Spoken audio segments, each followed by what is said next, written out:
Finally, as appellants point out, in today's technological world, it is virtually impossible for an ordinary citizen to avoid creating metadata about himself or herself on a regular basis simply by conducting his ordinary affairs. The order thus requires Verizon to produce call detail records every day on all telephone calls made through its systems or using its service where one or both ends of the phone call are located in the United States.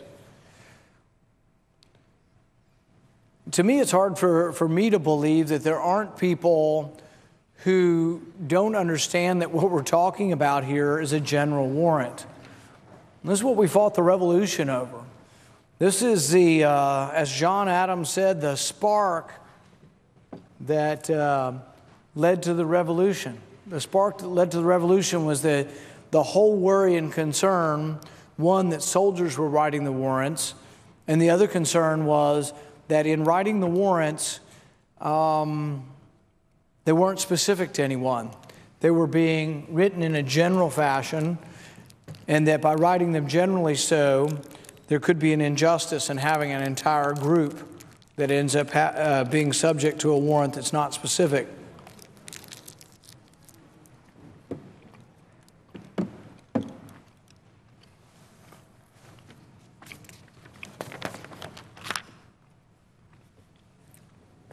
From the appellate court,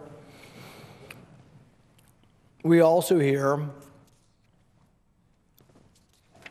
that the metadata has a far reach beyond almost imagination.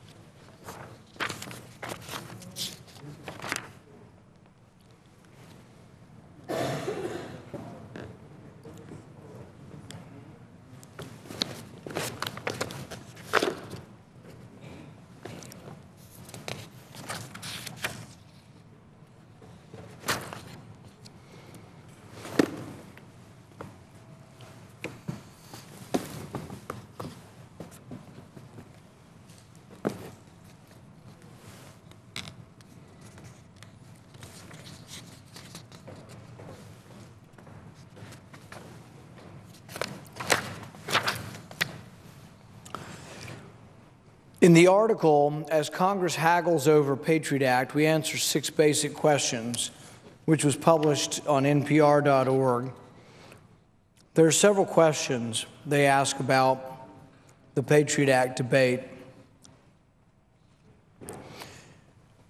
Most of the talk has been about telephone surveillance, but the question is, what about NSA's surveillance of email and other internet activities?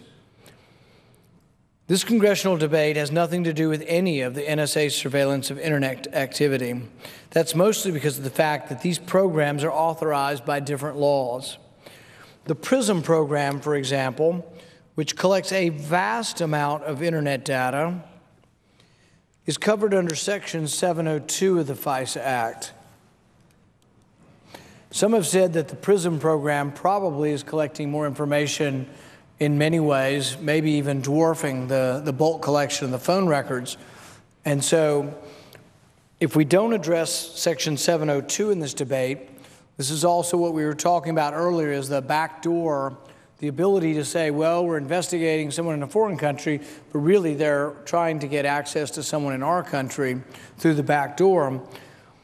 If we don't address this, we may well not be addressing a significant part of the problem.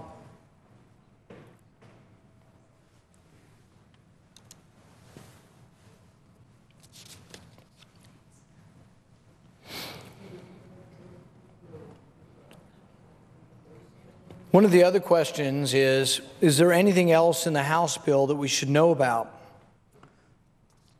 The bill lifts, this is the u.s.a. Freedom Act, lifts the secrecy surrounding key decisions made by the Secret Foreign Intelligence Surveillance Corp. Going forward, some will be made public. You know, I think this is a step in the right direction. There's a lot of legal decisions that we can I think, discuss the pros and cons of the legal decision without having to know the specific details. And I think Senator Wyden made a good point with this earlier when he said that it's not the operational details that we need to know, but when we're questioning and debating the law, there's no reason why that shouldn't be public knowledge.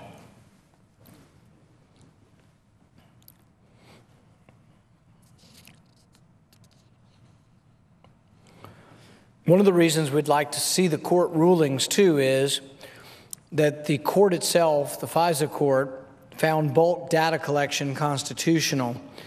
I still find this somewhat inconceivable that a court that's anything, less than a rubber stamp could find it somehow reasonable to say that collecting all of our records is somehow in advance, really, is relevant to an investigation. Because I think it's a pretty significant point that they're not going to query the data till after they get it. So there is no investigation until they've already collected the data.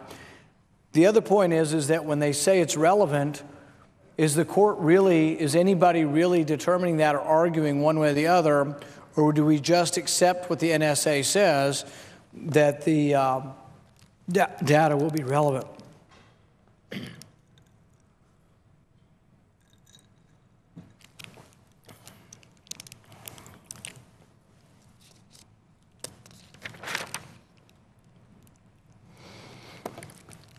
Nobody knows what will come of this debate. My hope in going on all day with this debate and trying to force the issue is try to allow for some votes on some amendments to this. We shouldn't have just an up or down vote on whether to extend the Patriot Act. I think when you have 80% of the population in some cases, but at least 2/3 of the entire population saying that the bulk collection of all of our phone records all of the time without a warrant is something that has gone too far and that needs to stop, I think it's an insult to the American people to think that we're not going to have any vote at all, that we would just have a vote up or down on extending this thing. I think that we really do need to have a vote, and the vote needs to be on many different alternatives. It shouldn't just be on one alternative. It needs to be on Section 702 of the FISA amendments. It should be on a variety of things that could make this better, whether or not FBI agents should be able to write their own warrants or whether they should be signed by judges. There's a variety of things that we need to be talking about.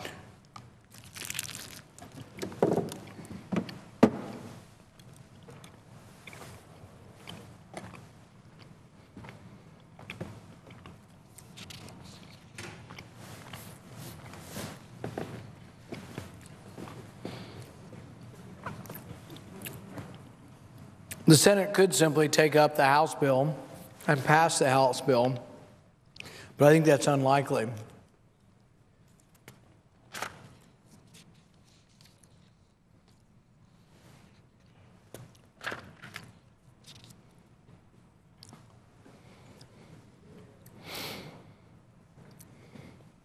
This is an interesting article from the Boston Globe a while back. It says, "What your metadata says about you." From MIT's Cesar Hidalgo, a new window on what your email habits reveal. The article is written by Abraham Reisman. As recently as a few weeks ago, metadata was an obscure term known mainly to techies and academics. Broadly defined, metadata is data about other data. For the phone company, it might be the time and length of your calls, but not the conversation itself, the context of the email. It means information such as the sender and recipient, basically everything except the message.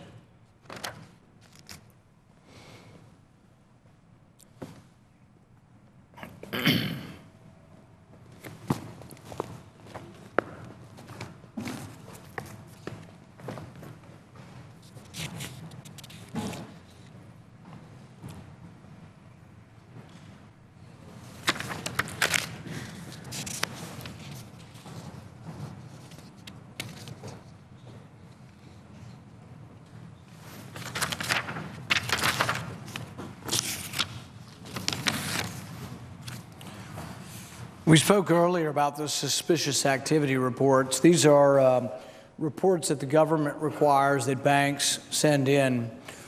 It adds a cost to your banking, and it's a pretty significant intrusion into the banking affairs and also into individuals' affairs.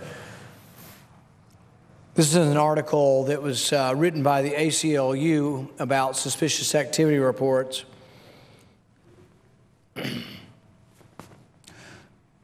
Law enforcement agencies have long collected information about their routine interactions with members of the public, sometimes called field interrogation reports or stop and frisk reports. This documentation, on the one hand, provides a measure of accountability, but it also creates an opportunity for police to collect personal data of innocent people and put it into criminal intelligence files with little or no evidence of wrongdoing. As police records increasingly become automated, law enforcement agencies are increasingly seeking to mine this data. The Supreme Court established reasonable suspicion as the standard for police stops in Terry versus Ohio in 1968. This standard required suspicion supported by articulable facts, suggesting criminal activity was afoot.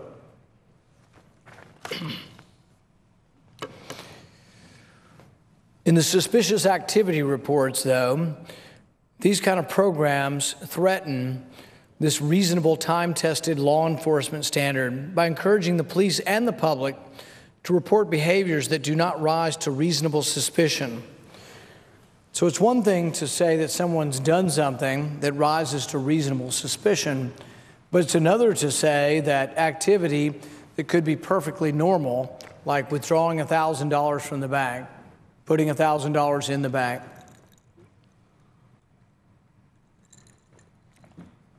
that somehow that is suspicion of a crime, that you should be investigated. A lot of this stuff has gotten really, really out of control. And it's one of the things that actually the newspapers have done a pretty good job at reporting some of the stuff, not necessarily on the suspicious activity reports, but on some of the other confiscation of people's assets without really evidence of a crime, but maybe evidence of that they just have cash. You can be driving down the road in D.C. and make an unsafe lane change, and government asks you if you've got money. You then find that the government takes it. Or the government says, well, you've got $2,000, we'll let you keep $1,000 if you sign a statement saying you won't sue us to get the other $1,000 back. Believe it or not, that's the kind of stuff that's still happening in our country. It's called civil asset forfeiture. To make it worse, we actually give a perverse incentive. We say to the local officials that if you capture money from people, that will give you a percentage of it. So the more you take, the more you get. Some people actually have shown that people actually go after things that are paid off.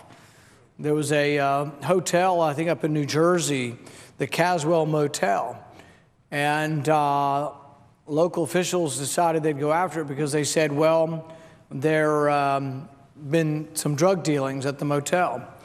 Turned out that I think there were 6 people caught in the motel selling drugs out of 180,000 visits or something ridiculous. Turned out that there were other hotels that had a higher percentage of drug busts done at the hotel, but they owed money, and the Caswell Motel was completely paid off. May have been part of the decision-making process, because when the government came and seized the hotel for illegal activity, they take the hotel, they sell it, but if it's got a lien against it, the bank owns it, you don't get to sell it very easily. So theirs was paid off, and they were just going to sell it. It's a $1.5 million hotel, and then I guess the local police force is able to benefit by that. So it isn't just with our records that there's a problem. It's also with the concern for how we adjudicate justice in our country. And as we see this moving forward, I think we need to be worried about not only the way our records are collected,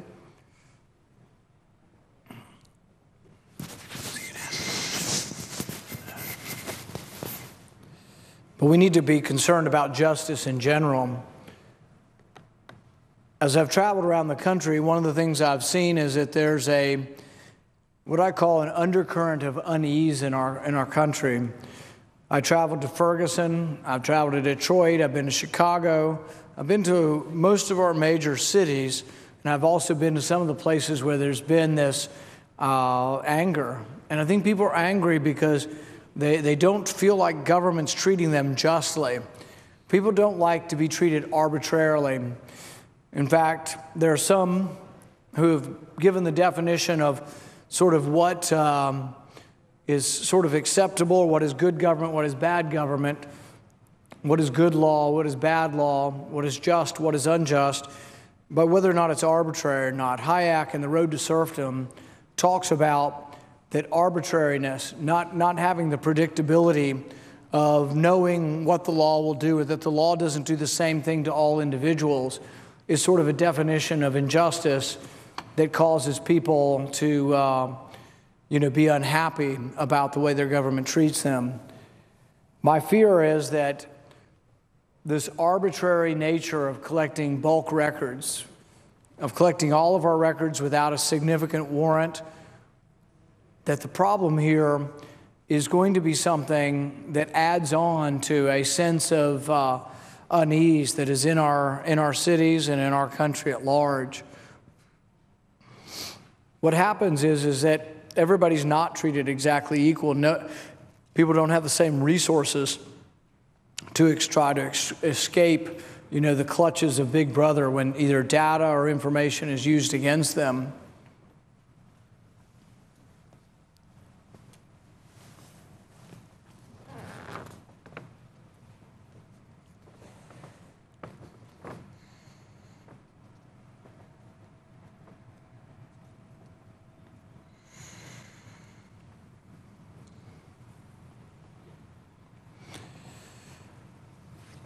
One of the little noticed sections in the U.S.A. Freedom Act deals with the safety of maritime navigation and nuclear terrorism conventions implementation. Interestingly, there's a provision somehow in this for civil forfeiture.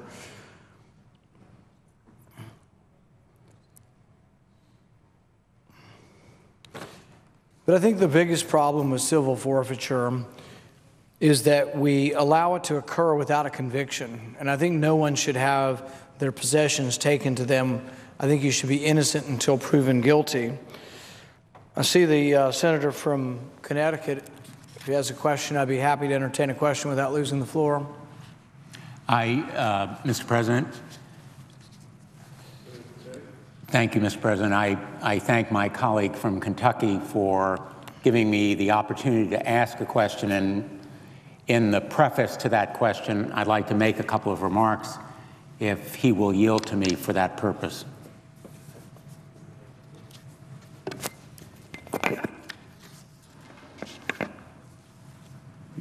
My colleague from Kentucky, I think, has taken the floor tonight in the highest traditions of the United States Senate to make a point that should be meaningful to all of us who care about our democracy. My colleagues, including the senator from Kentucky, have made a number of important points about the danger of mass surveillance and the harms caused by bulk collection of American data. And I agree with those who have pointed out that the u.s.a. Freedom Act is a strong compromise solution for protecting American freedom and security, at the same time striking a balance between preserving our security and protecting our precious rights. And I want to highlight for the senator from Kentucky, in his very insightful remarks, as well as for my colleagues and others who are interested in this topic, a particular part of that legislation, provisions that deal with the adversarial process in the FISA court. The bulk collection program is a powerful example of why we need a stronger adversarial process. We know that bulk metadata collection is unnecessary. The President's own review group has made that clear. We also know that bulk metadata collection is un-American. This country was founded by people who rightly abhorred the general warrant and no general warrant in our history has swept up as much information about innocent Americans as the orders permitting and enabling bulk collection.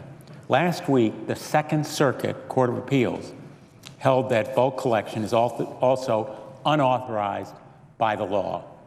More than 9 years after the government began bulk collection, we are finally told by the highest court to consider the question that the bulk collection program was never authorized by Congress. How did we get here? How did we arrive at a place where one of the most respected courts of appeals in the United States says that the executive branch of our government has been collecting data on innocent Americans without legal authority to do so, in fact, breaking the law by invading Americans' privacy? We got here because the FISA court failed its most crucial test. In May of 2006, the FISA court was asked whether the federal government could collect phone records of potentially every single American. The argument hinged on the word relevance, quote, relevance in the statute. Under the statute, the federal government can collect relevant information. The court had to decide whether relevant information means all information.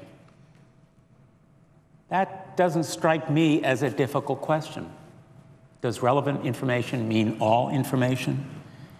And it didn't strike the Second Circuit Court of Appeals as a difficult question either. The Second Circuit held that the federal government's interpretation is, quote, unprecedented and unwarranted. Strong words for a court normally extraordinarily reserved and understated in its characterization of illegality by the executive branch. But the court said it unequivocally and emphatically: the government was breaking the law. Never before in the history of the nation had such a bizarre interpretation even been entertained. At the very least, you would have thought that the FISA court would recognize that its May 2006 decision was important.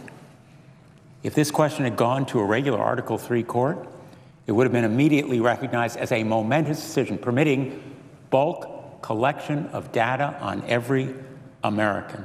Litigants on both sides would have, in effect, pulled out all the stops in their arguments. Yet, not only did the FISA court get the question wrong, in May 2006, it appeared not even to have spotted the issue, not even have raised it and addressed it in its opinion. Of course, nobody knew it at the time because the opinion itself was kept secret, as were all of the proceedings on this issue. The FISA court upheld the government's bulk collection program, and it did so without even writing an opinion explaining its legal reasoning. Not until the program was made public, roughly 8 years later, was an opinion written, and every opinion released so far has omitted key issues or ignored key precedent. If the court had written an opinion, at least Congress would have quickly known what the court had done, not to mention the American people knowing what the court had done. But the court wrote nothing. It chose to be silent and secret. And apparently it believed that this issue merited no notice to the United States Congress. A court that could get such an important question so disastrously and desperately wrong is fundamentally broken. Now, let me be clear. I don't mean to denigrate the judges of the FISA court. Any judge, no matter how wise and well attuned to legal issues, needs to hear both sides of an argument in order to avoid mistakes. Courts make better decisions when they hear both sides. In fact, during a hearing on this issue in the Senate Judiciary Committee, I had the opportunity to ask one of the nation's foremost jurists whether she could do her job without hearing from both sides of an argument, and she was quite clear: No, she could not.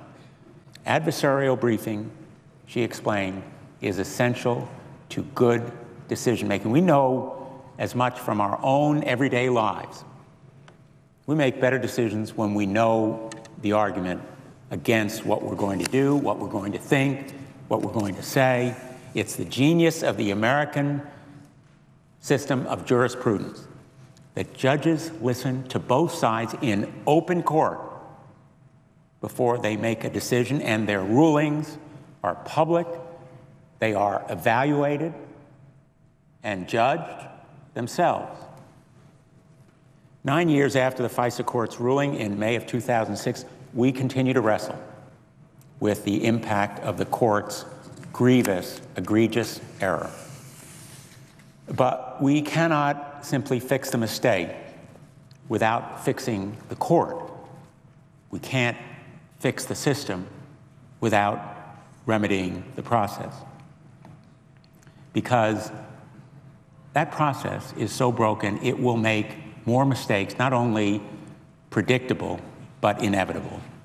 As technology evolves, we cannot say with certainty what the next big privacy issue will be. In 2006, the FISA court decided whether government can collect all of our phone records. In 2020, the government will have some new means of surveillance, and they'll want to try it. In 2030, we'll have another. We need a FISA court that we can trust to get the question right. Trust is at issue here.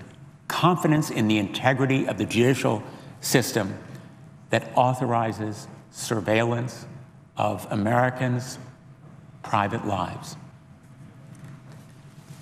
We need a FISA court that operates transparently, openly, accountability, a court that operates in secret, hears only the views of the government, and faces only minimal appellate review, and therefore cannot be trusted to pass the next big test.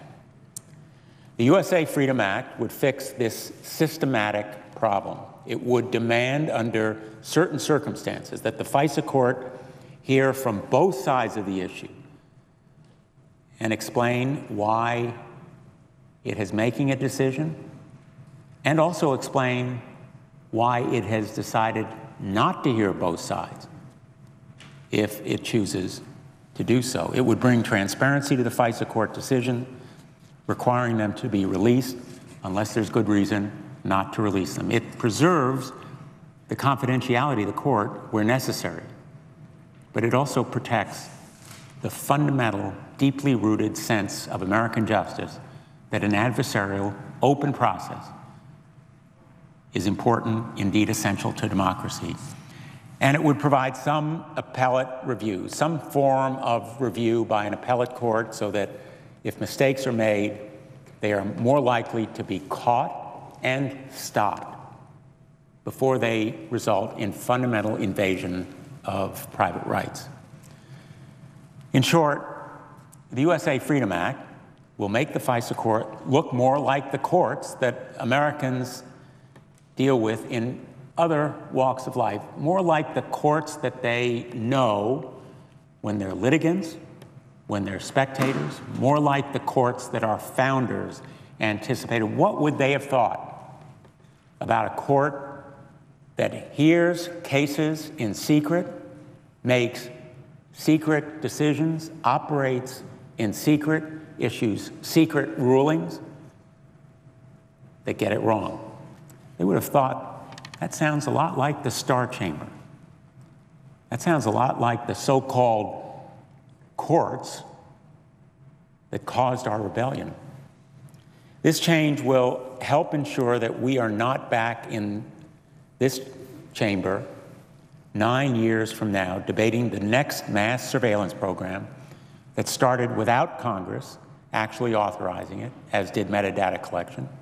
It will help ensure that strictures of our Constitution are obeyed in spirit and letter, and it will help ensure that programs designed to keep Americans safe can command the respect and trust they need to be effective. We need those programs.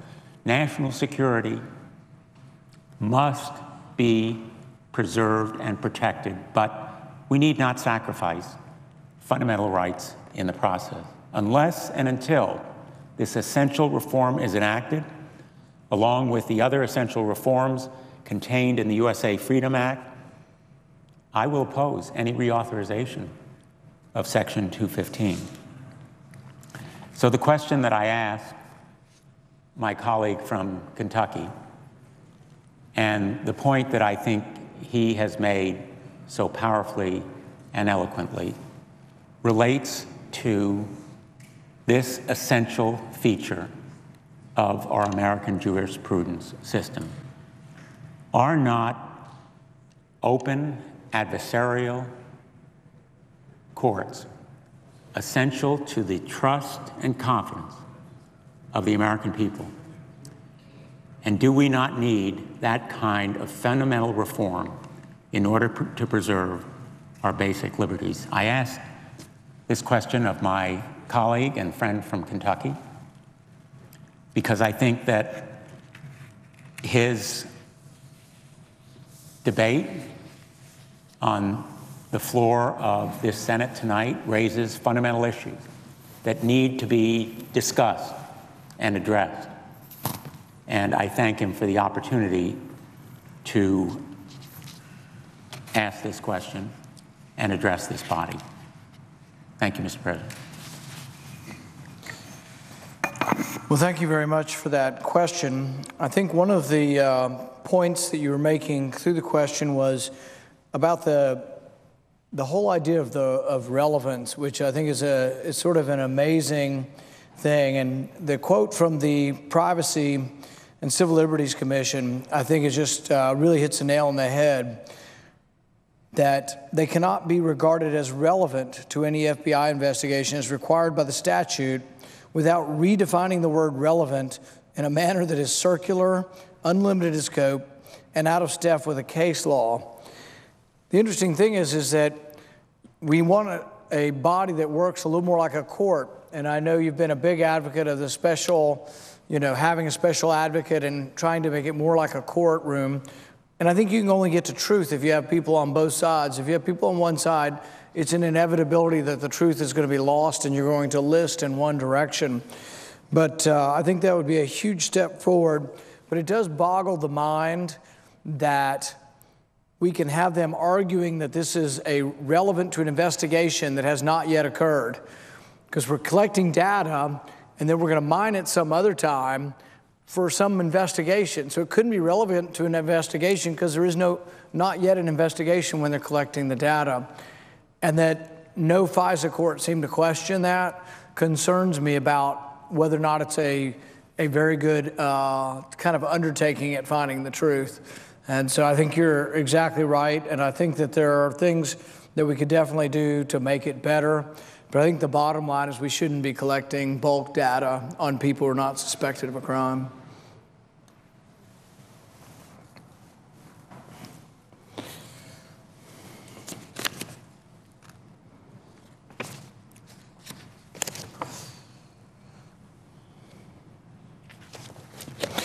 One of the sections of the Patriot Act that doesn't get quite as much discussion is Section 213. And this is the sneak and peek section, and it's not up for renewal. But it's something that also shows that how we've really gone awry on this. Radley Balco has written about this in the Washington Post. And it's how something starts out just a little bit at a time and grows bigger and bigger and bigger. So in 2001 to 2003, law enforcement only did 47 sneak and peek searches. The 2010 report, though, said it was up to 3,970. But then now we're 3 years later, and in 2013, there's 11,129 sneak and peek searches, an increase of over 7,000 requests. Exactly what privacy advocates argued in 2001 would happen. And then the interesting thing is when you look to see who exactly are we arresting through these sneak and peek warrants that were intended to be a lower standard so you could catch terrorists, well, we're going after drug dealers. So in essence, we've gone ahead and changed from a constitutional standard to catch drug dealers down to a terrorist standard, which is a lower standard. To make matters worse, there are accusations and implications from data that maybe the war on drugs has a racial or a disproportionate racial outcome. And so I think it's concerning that we're actually not using a constitutional standard, but a lower standard. Bradley Balco writes in an article from 2014 in the Washington Post, he says, Washington establishment types are often dismissive and derisive of the idea that members of Congress should actually be required to read legislation before voting on it, or at the very least be given the time to read it. There's also a lot of beltway scorn for demands that bills be concise, limited in scope, and open for public comment in their final form for days or weeks before they're voted on. If you're looking for evidence showing why the smug consensus is wrong, here is Exhibit A, talking about the sneak and peek and how if they'd have known what was in it, we would have known in advance that it wasn't really going to end up being used for terrorists. It ended up being used for domestic crime. This is also an argument against rashly legislating in a time of crisis. On September 11th, the federal government failed in most important and basic responsibility to protect us from an attack. We responded by quickly giving the federal government that failed us a host of new powers. Assume that any power you grant to the federal government to fight terrorism will inevitably be used in other contexts. Assume that the primary other context will be to fight the war on drugs. Here's an example just from this month. I happen to believe that the drug war is illegitimate. I think fighting terrorism is an entirely legitimate function of government. I also think that in theory there are some powers the federal government should have for terrorism investigations that I'm not comfortable granting it in more traditional criminal investigations. But I have zero confidence that there's any way to grant those powers in a way that will limit their use to terrorism. Law and order politicians, and many, but not all law enforcement and national security officials, see the Bill of Rights not as the foundation of a free society, but as an obstacle that prevents them from doing their jobs. Keep this in mind when they use a national emergency to argue for exceptions to the Bill of Rights. When critics point out the ways of a new law might be abused, supporters of the law often accuse those critics of being cynical. They say we should have more faith in the judgment and propriety of public officials.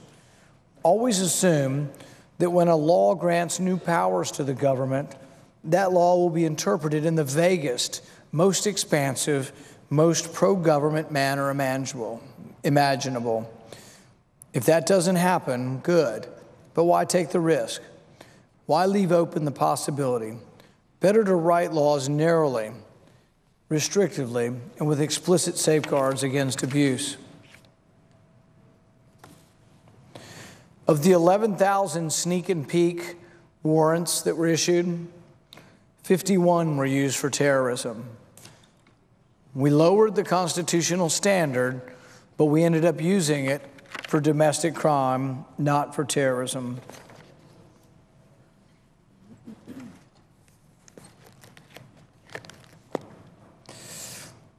This is happening in other forms. There's something that folks are calling parallel construction. This is an article from the Electronic Frontier Foundation, Hani Fakouri. The DEA and NSA team up to share intelligence, leading to secret use of surveillance in ordinary domestic crime. Add the IRS to the list of federal agencies obtaining information from NSA surveillance. Reuters reports that the IRS got intelligence tips from DEA's secret SOD unit and were also told to cover up the source of that information by coming up with their own independent leads to recreate the information contained from SOD. So let me explain what happens. We once again use a lower standard, a non-constitutional standard, a thing we're supposed to be using for terrorists. We get information on people who are not terrorists, who may or may not be committing an IRS violation.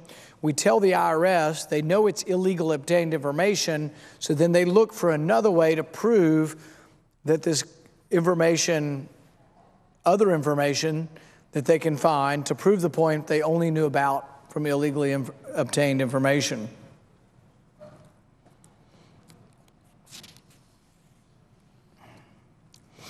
A startling new Reuters story shows one of the biggest dangers of the surveillance state: the unquenchable thirst for access to the NSA's trove of information by other law enforcement agencies. As the NSA scoops up phone records and other forms of electronic evidence while investigating national security and terrorism leads, they turn over tips to a division of the Drug Enforcement Agency known as the Special Operations Division. FISA surveillance was originally supposed to be used only in specific authorized national security investigations. But information sharing rules implemented after 9/11 allows the NSA to hand over information to traditional domestic law enforcement agencies without any connection to terrorism or national security investigations.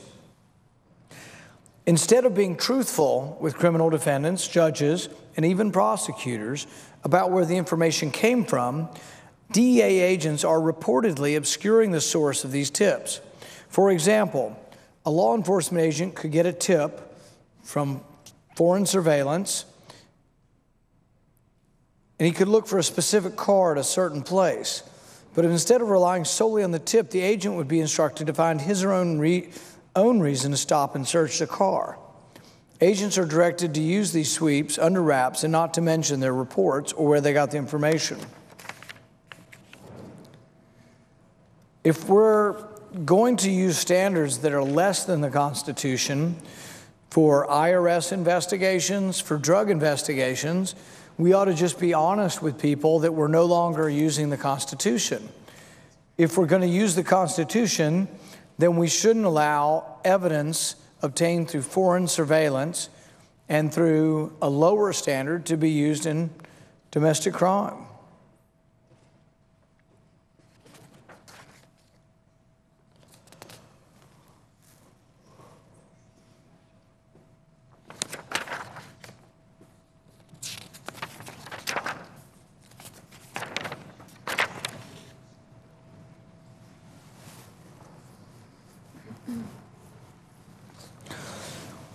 Parallel construction, which is basically getting surveillance tips and then using them, reconstructing, and trying to come up with a different reason for why you stop someone,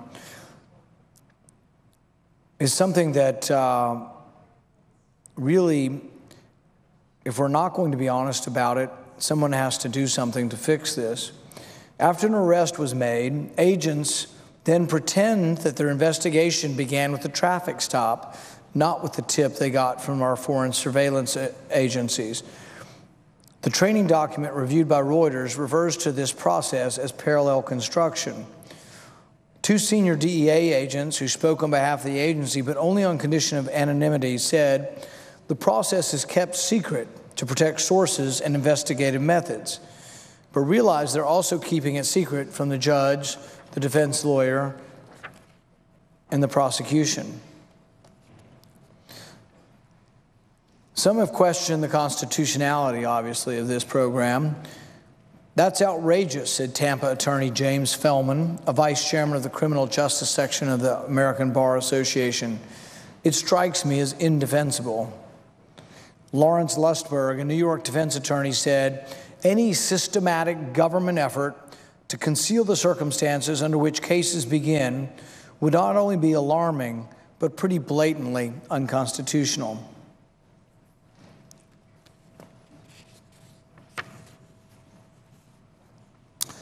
Former federal prosecutor Henry Hockmeyer wrote, you shouldn't be allowed to game the system. You shouldn't be allowed to create this subterfuge. These are drug crimes, not national security cases. If you don't draw the line here, where do you draw it?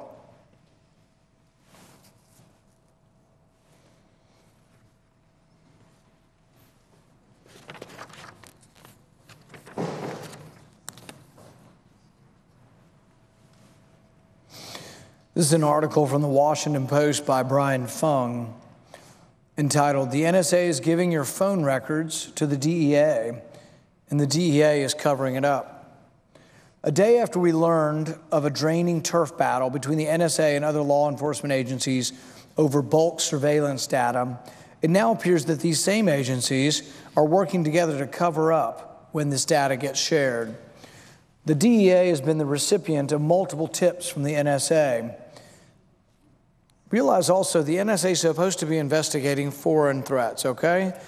The NSA was not supposed to be doing anything domestically. We now have them involved in bulk collection, but we also have them now involved in drug enforcement.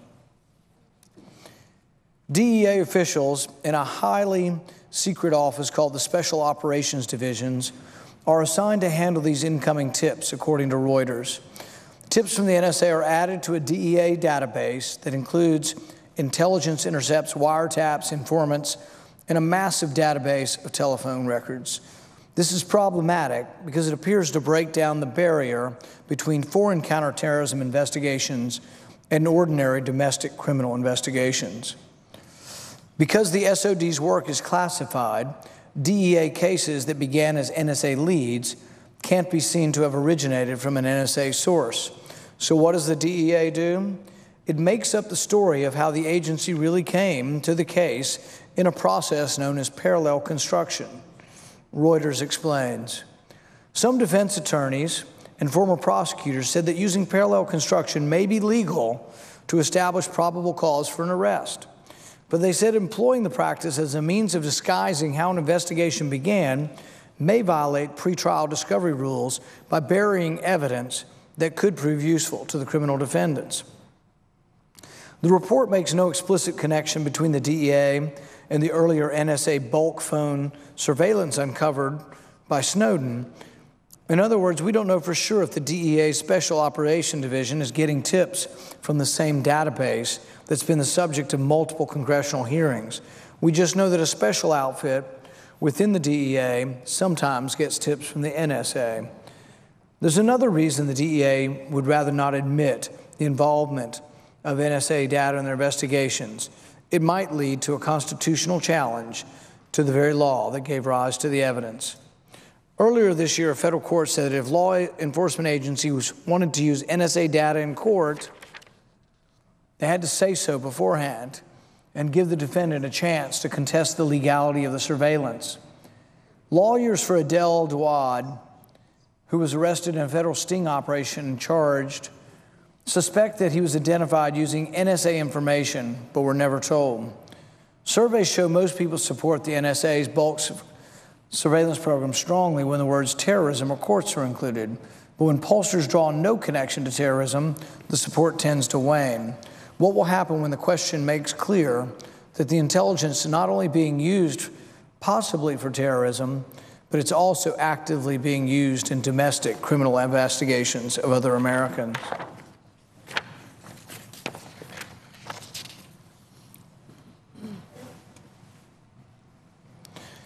Some of the companies have begun to push back.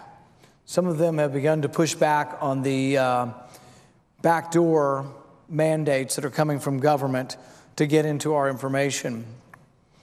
In one of the public confrontations, a top U.S. intelligence official by Silicon Valley, a senior Yahoo official peppered NSA Director Mike Rogers at a conference on Monday over digital spying. The exchange came during a question and answer session at a day-long summit on cybersecurity. Mr. Rogers spent an hour at the conference answering a range of questions. The tense exchange began when Alex Stamos, Yahoo's chief information security officer, asked Mr. Rogers if Yahoo should acquiesce to requests from Saudi Arabia, China, Russia, France, and other countries to build a backdoor into some of their systems that would allow the countries to spy on certain users. It sounds like you agree with FBI Director Comey that we should be building defects into the encryption in our products so the U.S. government can decrypt, Mr. Stamos said.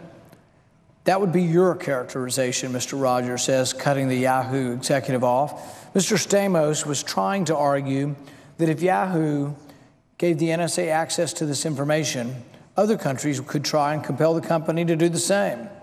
Mr. Rogers said he believed that it is achievable to create a legal framework that allows the NSA to access encrypted information without upending corporate security programs. He declined to be more specific. Well, do you believe we should build backdoors for other countries? Mr. Stamos continued. My position is, hey, look, this is from Rogers, Admiral Rogers. I think that we're lying, that this isn't technically feasible. He said the framework would have to be worked out ahead of time by policymakers, not the NSA. The back and forth came less than 2 weeks after Apple Incorporated chief executive Tim Cook leveled his own criticism at Washington, saying at a White House cybersecurity conference in California that people in positions of responsibility should do everything they can to protect privacy, not steal information. Mr. Rogers attempted to parry the questions, but also signaled he welcomed the debate. Still, Mr. Rogers did little to deflect recent accusations about NSA activities. For example, he refused to comment on recent reports that the NSA and its UK counterpart stole information from Gemalto NV, a large Dutch firm. This is the world's largest manufacturer of cell phone SIM cards. I think the accusations continue to mount. Everywhere you look, you see the anger beginning in our tech industry. You see them wondering about having backdoor mandates built into their product. And I think the senator from Oregon has been great at pointing this out and has written several op-eds talking about what the harm is to this, of leaving basically a portal or an opening for our government, but that may well be exploited by hackers and may well be exploited by foreign governments. Does the senator from Utah have a question? Not from Oregon. I think my colleague has made the point with respect to our government, particularly the FBI director, actually arguing that companies should build weaknesses into their system. And I wanted, because I note my colleague has been on his feet now for somewhere in the vicinity of 9 hours. And so I think we're heading into the home stretch. And I think for people who are listening, I think they really are, first and foremost, interested in how this Senate, on a bipartisan basis, is going to come up with policies that ensure that we both protect our privacy and our security. And as my colleague has said, that they coexist, that they are not mutually exclusive. So I think what I'd like to do is wrap up my questioning tonight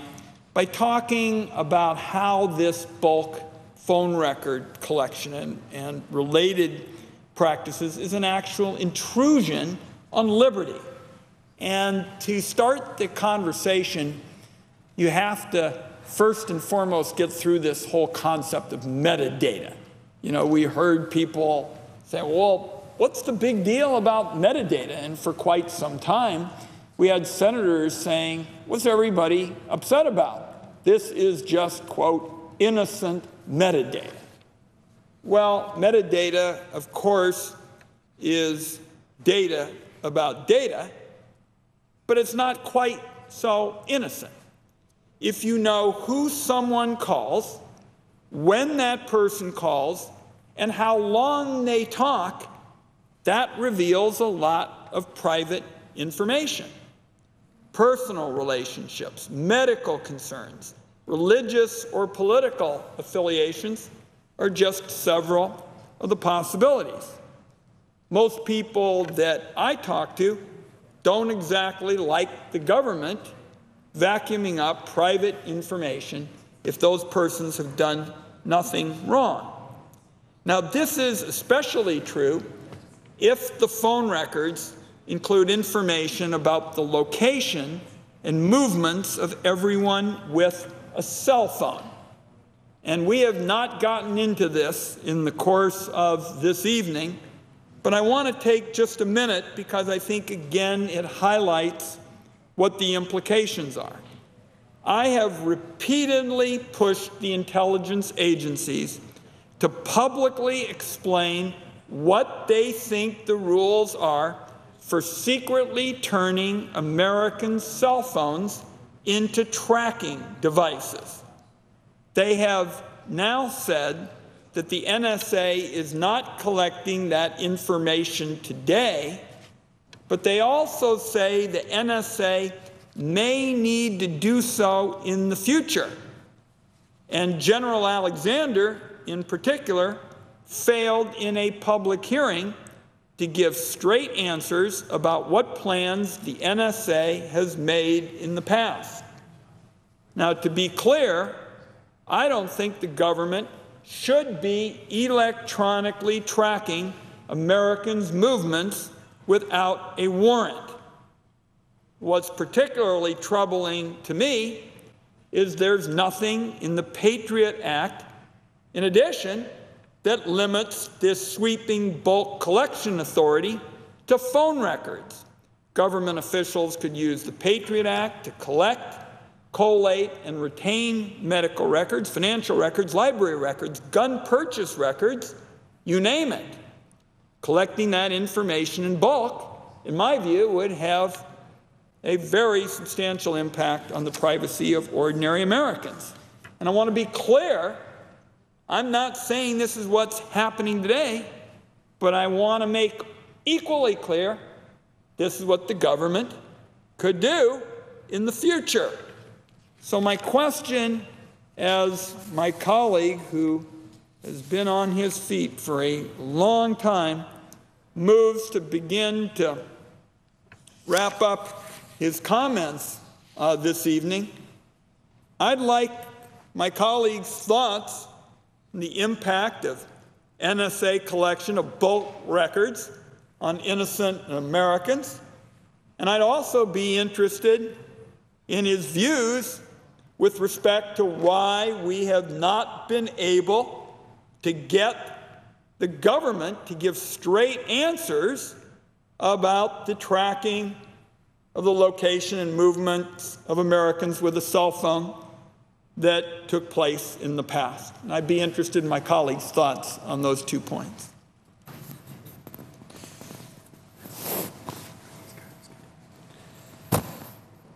Well, I want to thank the senator from Oregon for the great question and also for being supportive of and really being the lead figure from the intelligence community, from the Intelligence Committee, trying to make this better. I think so often our intelligence committees don't have enough people who are really concerned with the Bill of Rights as well as national defense. And so we get a one-sided view of things.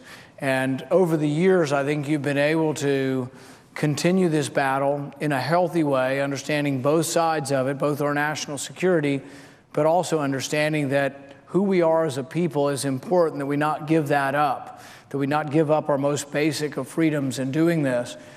But I think that power tends to be something that people don't give up on easily. And so when you have power that you give to people, you have to have oversight. And so it's incredibly important that we do have oversight on what we are giving up. But it's also important that we see what's gone wrong. The FISA court model hasn't worked to oversee and to regulate the NSA. Because basically, when finally a real court looked at this, when finally the looked at this, what we find is that the appellate court was aghast that basically they were maintaining that this was relevant to an investigation. And apparently the way the process worked is the NSA says it's relevant, but there is no debate or dispute. It's just accepted as face value. But I thought the Privacy Commission put it pretty well, and they said, well, how can it be relevant to an investigation that has not yet occurred? We're collecting all the bulk data, and then we're gonna query it when we have an investigation. So you can't argue that it's relevant to an investigation because there is no such investigation yet occurring while we're collecting the data. And I think the Privacy Commission said that basically we're turning words on its head if we're saying that something like this is relevant. So I think the American people are ready for it to end. American people think the bulk collection of our records with a generalized warrant is a mistake and ought to end. And I think we are working very hard, and at this point, our hope is that between your actions and my actions, that hopefully leaders of your party and our party, my party, will agree to allow amendments to the Patriot Act.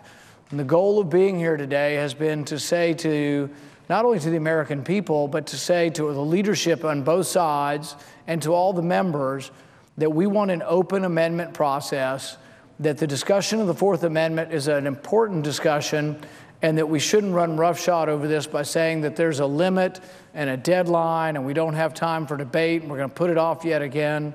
So I want to thank the Senator for Oregon for helping to make it happen, but my hope is that we can get an answer from the leadership of both parties that they're going to allow the amendments that your office and my office have been working on for 6 or 7 months now. Well, my understanding of my colleagues' request, and that was my point of once again coming back to bulk collection of phone records and past practices with respect to tracking people on cell phones and any policies that may be examined for the future, is I think my colleague is saying that it's time to ask some tough questions. And many of these amendments we've been working on are basically designed to address these issues where we haven't been able to get answers in the past.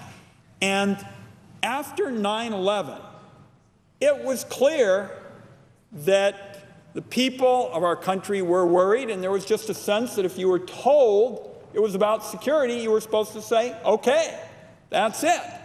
But that's not the kind of oversight that the Congress, particularly after you had a timestamp on the Patriot Act, we all thought it was going to end, then it was time to start asking, tough questions.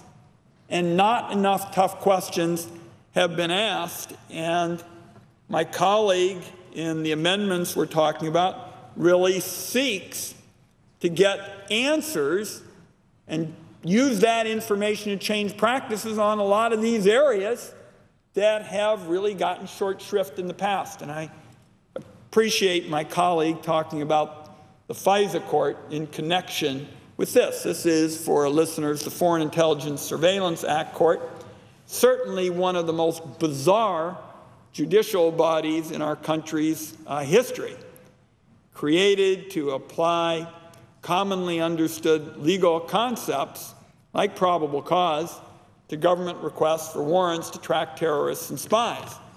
But over the last decade, the FISA court has been tasked with interpreting broad new surveillance laws, and it's been setting sweeping precedents about the government's surveillance authorities, all of it being done in secret.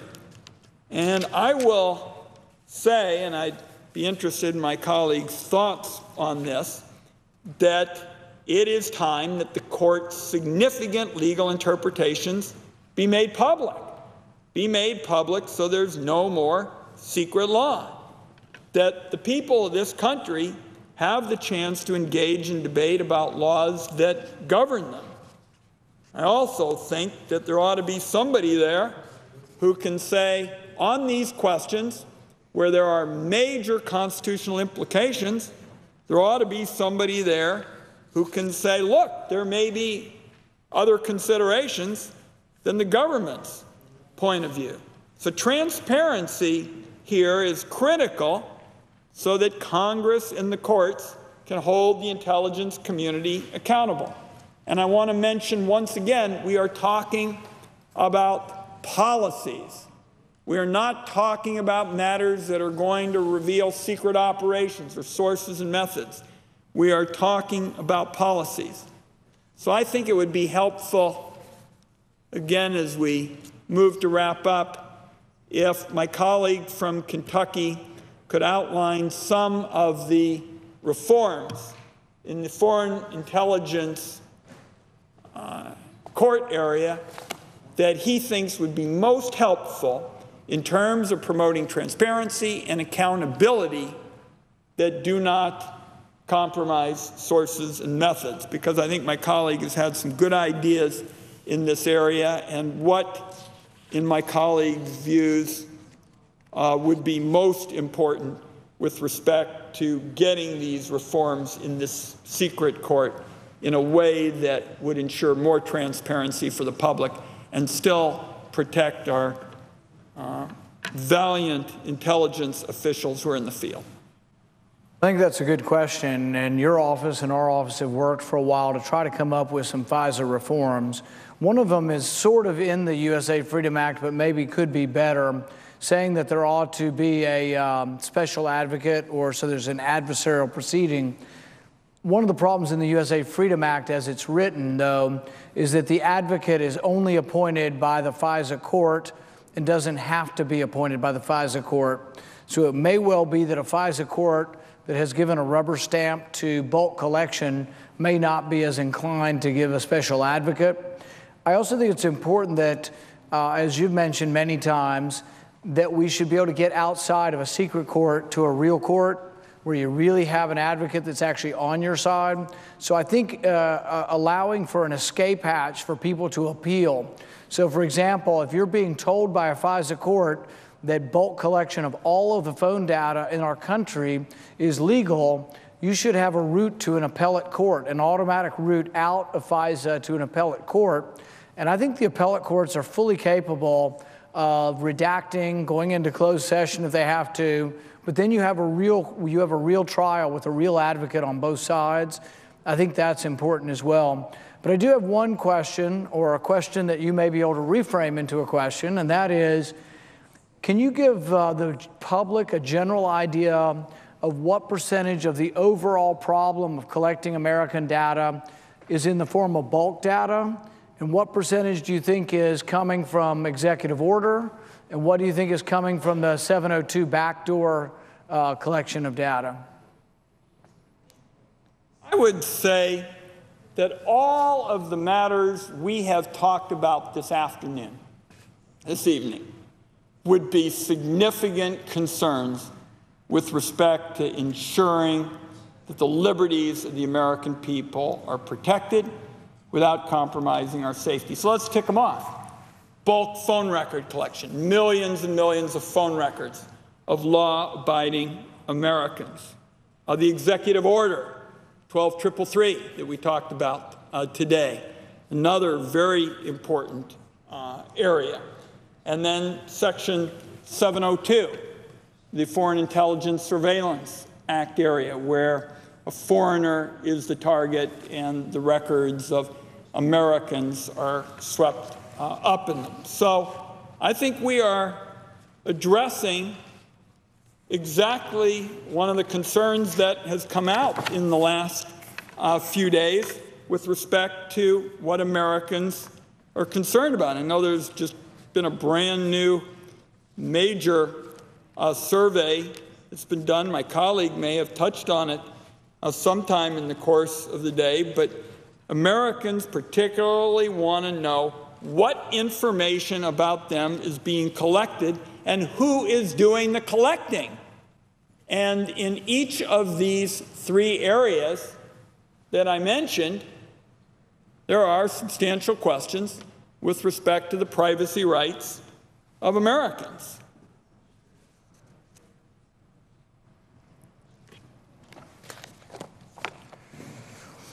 Well, one of the comments that we went through tonight was an opinion by one of the attorneys in the Bush administration, and they said basically that there were authorities that they were given that were inherent authorities under Article 2 that gave them the right to collect data on Americans, but they also then concluded by saying that Congress had no business at all reviewing this data, that there was no authority, that there were basically powers given by the president to the president that Congress has no ability.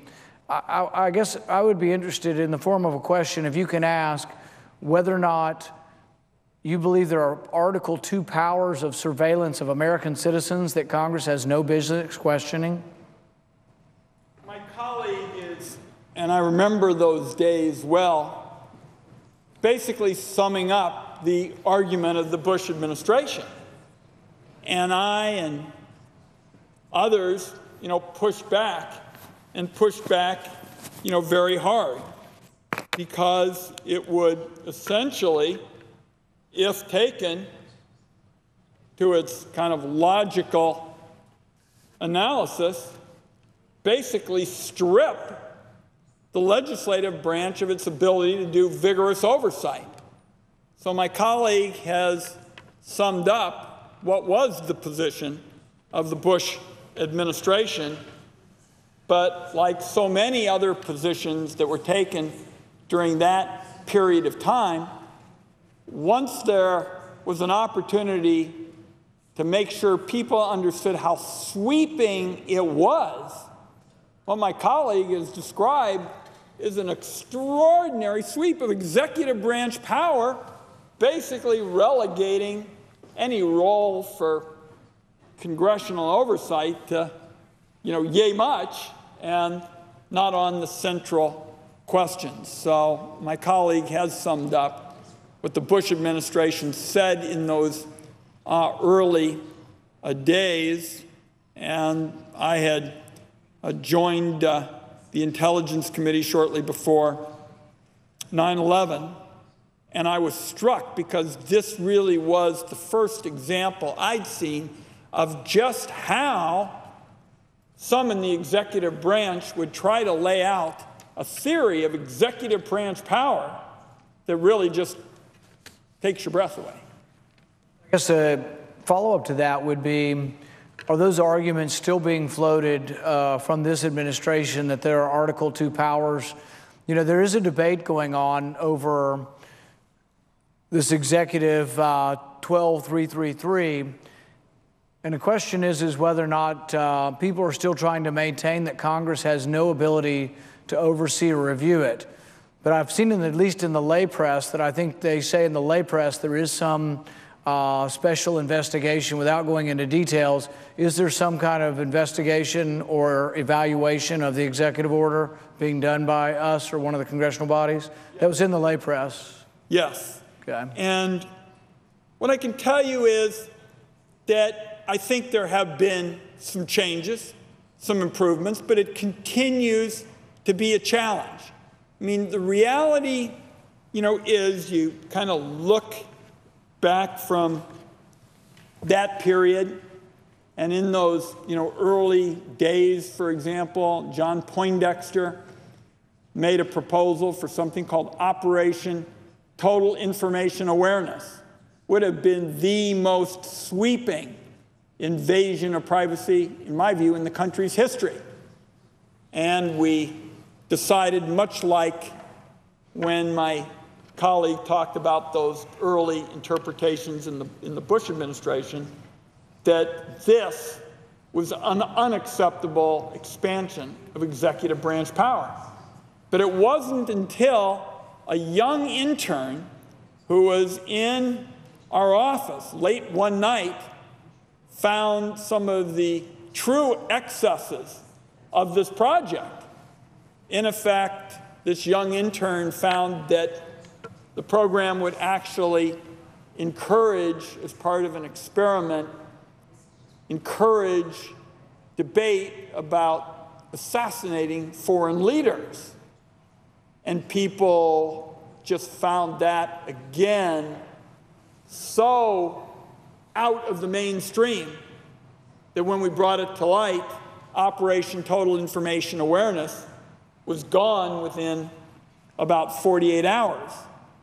So we have seen, my colleague highlighted the Bush administration proposal to basically have unchecked executive branch power, Operation Total Information Awareness. My colleague asked about 12333, which we have been reviewing.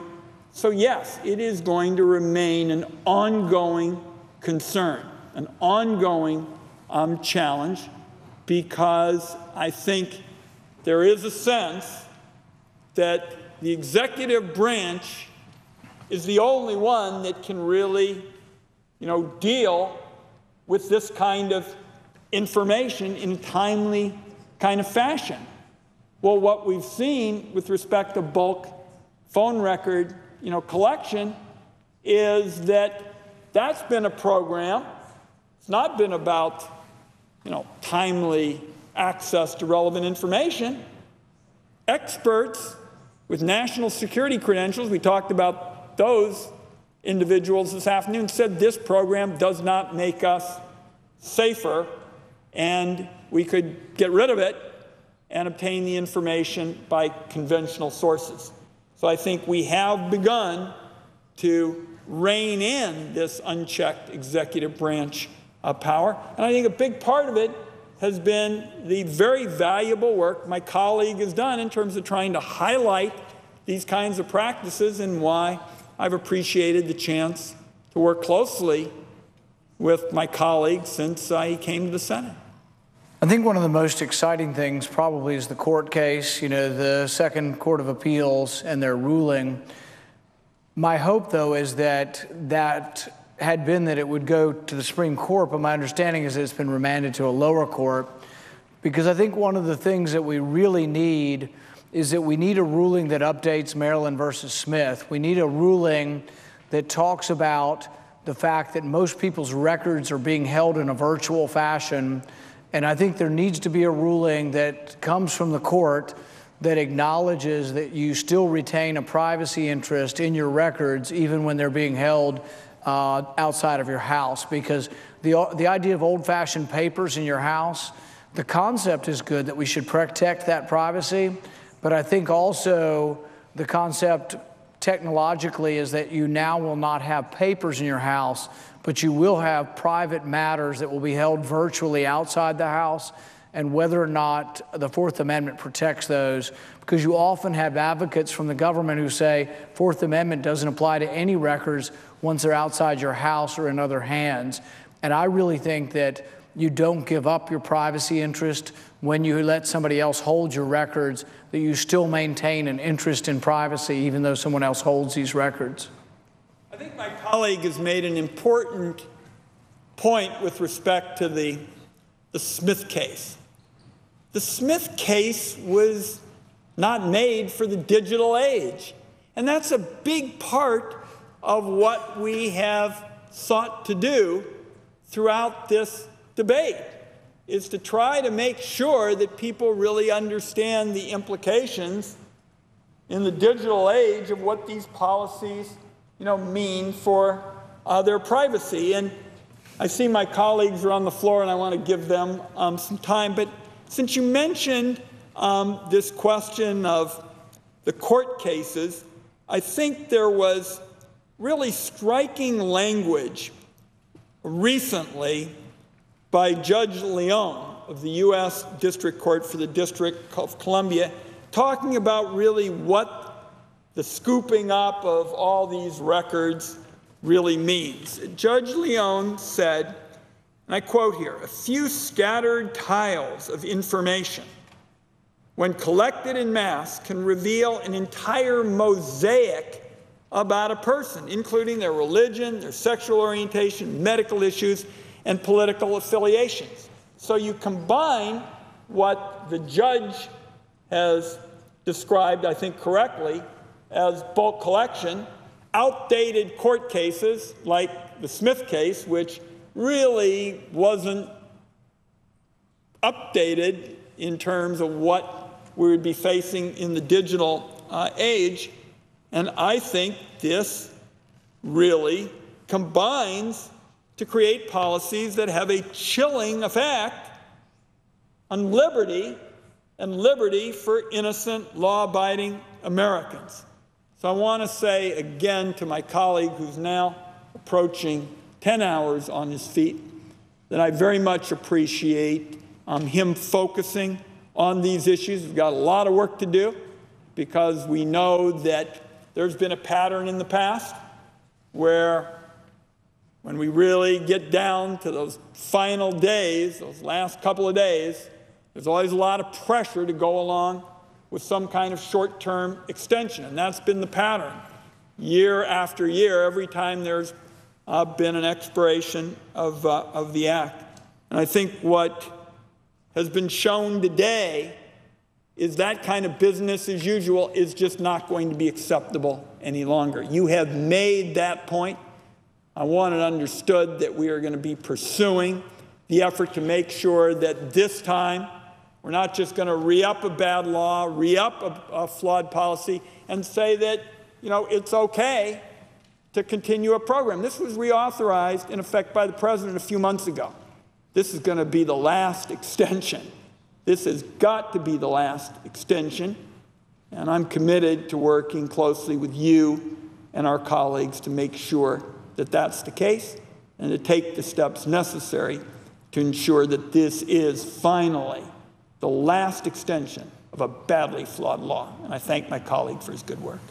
Well, thank you. And I think that the American public's ready to end bulk collection. And I think there's a bipartisan, across-the-aisle, really approach that people want to end bulk collection and that the time is now and that we just can't keep extending this.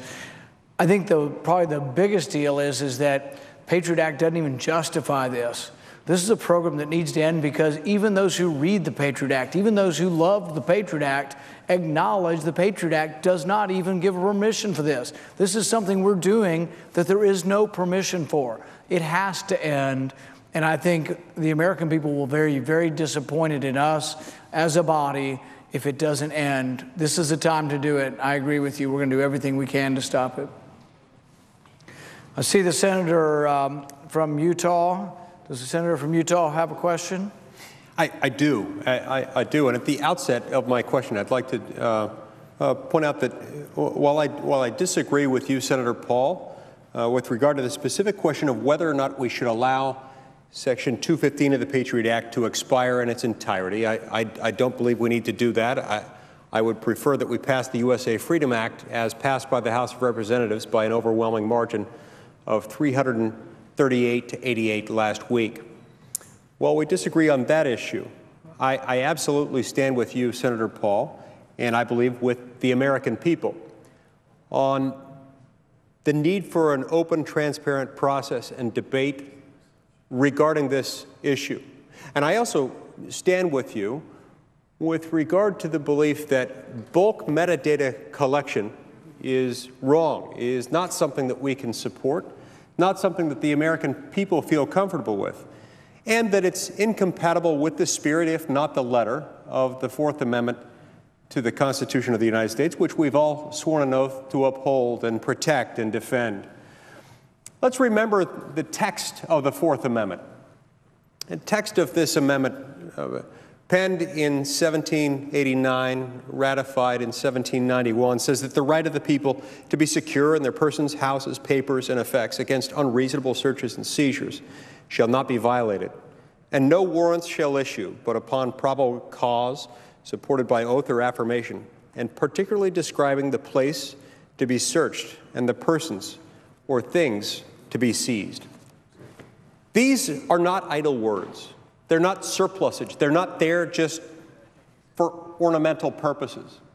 They're there to put important limitations on the power of government, to make sure that when government goes after things that are important to our personal lives, things that are part of our houses, things that are part of our papers, our personal effects, these things can't just be grasped randomly by government. Government has to have a reason for going after them, and government has to be constrained in some meaningful way, in the way that it goes after them. When the government relies on a warrant, the warrant needs to describe the things or the places to be searched with particularity. The people subject to them need to be identified with some particularity. And these words were meant to be flexible. They were meant to be molded from time to time in different circumstances. They're not absolute in their terminology, and that's one of the reasons why they've endured for well over 2 centuries, and why they've been able to adapt to changes in technology. But there's not any reasonable construction of this language that I think can countenance what the NSA is doing and what we're talking about here, which is the bulk collection of telephone metadata. Now, what's happening is that the NSA is getting these orders from the Foreign Intelligence Surveillance Court, and these orders basically tell the telephone service providers, give us all your data, give us all your records, all of them. We don't really care whether they're relevant to an ongoing investigation of a particular person or of a particular terrorism ring or a particular foreign intelligence group of activities. We want all of them. Send all of them to us. We're going to put them all in a database. We're going to search them when we feel like it. Now, I don't dispute the claim made by the NSA that there are a limited number of people who have access to this database. Nor do I dispute, at least for purposes of this discussion, I'm not going to dispute, and I have no basis for refuting, the assertion that the people who work at the NSA are well-intentioned, that they have our national security interests at heart, that they're there to protect us. But even if we don't dispute any of those things, even if we accept all those things as a given, we have to acknowledge the very real risk that the same people who work there now might not be, in fact, we're certain that they won't be, the same people who work there a year from now, or 2 years from now, or 5 or 10 or 15 years from now. And we know something about human nature, which is that humans, when given power, will sometimes abuse that power. Sometimes they will abuse that power to the detriment of others. Sometimes they'll do it for personal financial gain. Sometimes they will do it for political gain. Sometimes they will do it in order to further certain agendas. That's exactly why it's so important to put boundaries around the authority of government. And that, of course, is what the Constitution is. This is our set of boundaries. This is our fence around government authority. It's there for a reason. It's there to make sure that the American people are protected against government. So first, the Founding Fathers put in place this structure that explained how government would work. It established the government. And then it carefully positioned this series of fences around the government to make sure that that power wasn't abused against the people. Now, it's interesting. When the Patriot Act was enacted, and when it was subsequently reauthorized several years later, Congress put in place a relevance requirement. Congress put in place in Section 215 of the Patriot Act a requirement that the business records that were obtained by the NSA pursuant to Section 215 of the Patriot Act had to be relevant to an investigation, relevant to something that they were doing. Now, here again, as with the language of the Fourth Amendment of the Constitution, there's some play in the joints of the term relevance. Something might be relevant in one situation and not another. Whether or not it's relevant is going to depend on a lot of facts and circumstances pertinent to the investigation in question. But it stretches the term relevant, or the concept of relevance, beyond its breaking point, beyond any reasonable definition.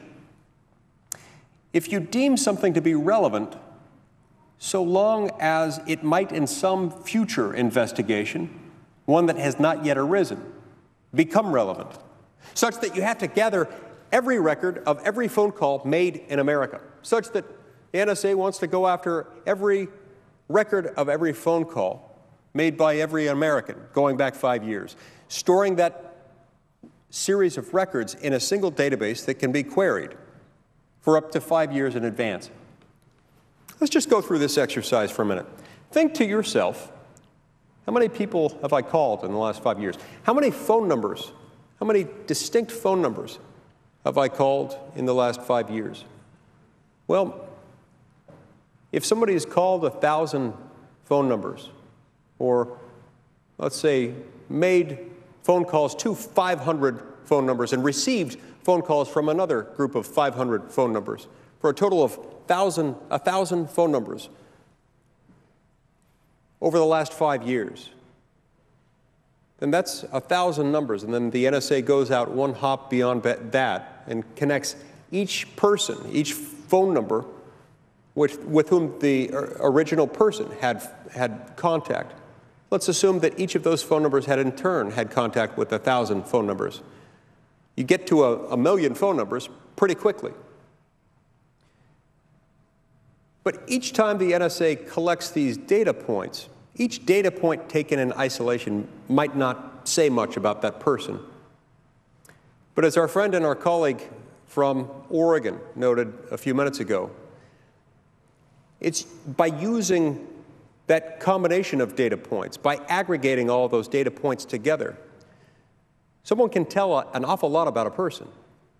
In fact, there are researchers who, having used similar metadata and assembled similar sets of metadata in their own databases, have concluded that they can tell what religion a person belongs to, what political party someone belongs to, their degree of religiosity, and their degree of political activity. They can tell what someone's hobbies are. They can tell whether they have children, whether they're married. They can tell how healthy they are, what physical ailments they might suffer from. In many instances, they can tell what medications they're on. And all of these things are made more efficient by virtue of the automation in this system. And so while it's true, people point out that under Section 215 of the Patriot Act, under this particular program, the NSA is not listening to telephone conversations. They're not listening to them. Interestingly enough, this is very often a straw man argument that's thrown out by those who want to make sure that Section 215 of the Patriot Act is reauthorized without any reforms. They claim that those who are opposed to this type of action are out there falsely claiming that the NSA is listening to phone calls under this program. Well, that accusation of falsehood is itself false. That accusation of falsehood is itself a straw man effort. It's a red herring. It's a lie. It's a lie intended to malign and mischaracterize those of us who have genuine, legitimate concerns with this very program. Because the fact is, we don't make that argument. The argument we're making is that the NSA doesn't even need to do that. The NSA can tell all kinds of things about people just by looking at their data. And because it's automated, and because it's within a system that operates with a series of computers, they can tell it very quickly. It's a lot less human resource intensive than it would be if they were having to listen to countless hours of phone conversations. It's a lot more efficient. Now again, I want to be clear. I have no proof that the NSA is currently abusing this particular program. I'm not aware of any evidence that such abuse is occurring. And I'm willing to assume for purposes of this discussion that that's not occurring, that the men and women who work at the NSA and have access to this database have nothing but the best interests of the American people and American national security at heart. But how long will this remain the case? And how safe, how fair is it of us to assume that this will always be the case? We can scarce afford, for the sake of our children and our grandchildren and those who will come after them, we cannot afford to simply assume that this will always be the case. We have to remember what happened a few decades ago when Senator Frank Church and his committee looked into wiretap abuses that had happened within the government. We have to remember the Church report that was released at the end of that investigation. That report concluded that every presidential administration, from FDR through Richard Nixon, had utilized law enforcement and intelligence gathering agencies within the federal government to engage in political espionage. So that technology, which was then only a few decades old, had been abused. It had been abused for a long time. The abuse of this technology had gone, of course, unreported for many decades, but it had nonetheless been occurring. Again, I don't know, I can't prove. I have no evidence that such abuse is going on right now. But I think all of us, in order to be honest with ourselves, would have to acknowledge that there is at least some risk that if it's not occurring now, at some point it will occur in the future. This temptation is simply too strong for most mortals to resist, particularly in an area such as this, where there is, with good reason, very little ability for the outside world to observe what's going on inside that particular government agency. Now, that's exactly why I happen to support what was passed by the House of Representatives last week. What was passed by the House of Representatives last week in the form of the USA Freedom Act was something that would require the NSA, instead of going out to all the telephone companies and saying, send us all your records. We want your calling records, just give us your records. We don't care whether it's relevant to a particular phone call, particular to a specific number that was itself involved in terrorist activity or foreign intelligence surveillance activity. We don't care about that, just send it to us. Far from doing that, what the USA Freedom Act would require is for the government to show that they needed records related to a telephone number that was itself involved in some kind of activity. They wouldn't have the ability to go to all the phone companies and just say, send us everything. They would instead have the power to get a court order to get those records of those phone calls that might well be connected to terrorism based on their contact with a phone number that was related to such activities, or their contact with somebody else with some other phone number that was in turn having some kind of communication with someone involved in those activities. Not all of us agree on this. And Senator Paul, you and I don't agree on this particular bill, but we do agree on the underlying issue. And we also agree that the Senate works best, that the Senate serves the American people well when it lives up to its self-described reputation as being the world's greatest deliberative legislative body.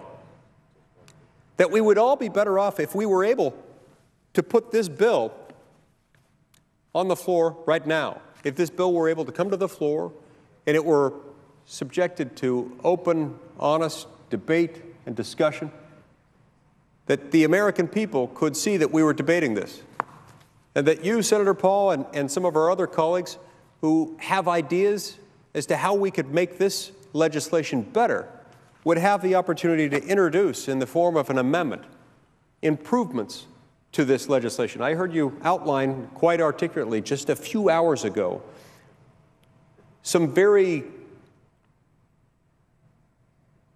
thoughtful reforms, some very well thought through amendments, improvements that you would make to this legislation. I think we would all be better off if we took that kind of approach. Now, we've seen in the last few months what can happen. When we came back here in January, we saw that the desks in the Senate chamber had been rearranged. Many of us were pleased by that. We didn't shed a tear at the realignment of the desks. And we've noticed that this realignment of the desks reflected a change in the political attitude among Americans. But more importantly for us, it was the precursor to some very positive developments in the Senate. We saw that within just a few weeks after this shift in power occurred, we had cast more votes on the floor of the United States Senate than we had in the entire previous year. Within a few months, we had cast more votes on the floor of the United States Senate than we had cast in the 2 years previous to that. This was a good sign. It's not just because we're here to cast votes. It's because those votes represent something. They represent the fact that we're actually debating and discussing, and we're allowing each senator to have his or her views heard out. We're putting ourselves on record as to what we believe represents good policy and what does not. I think we'd be in a much better position to address the national security needs of our great country if we had such an opportunity with respect to this legislation, which is one of the reasons why I came to the floor yesterday along with one of our colleagues, the senior senator from Vermont, and asked unanimous consent to bring this bill, the House-passed U.S.A. Freedom Act, H.R. 2048. We asked unanimous consent to bring that to the floor and to have open debate and discussion, an open amendment process, with the understanding that we'd turn back to the Trade Promotion Authority bill as soon as we had properly disposed of this legislation, as soon as we had finished debating it, discussing it, voting on amendments. Now, I'm a big believer in free trade. I like free trade. I think free trade is good. I'd like to see us get to both of these pieces of legislation. But importantly, H.R. 2048 is a piece of legislation that has kind of a fuse attached to it.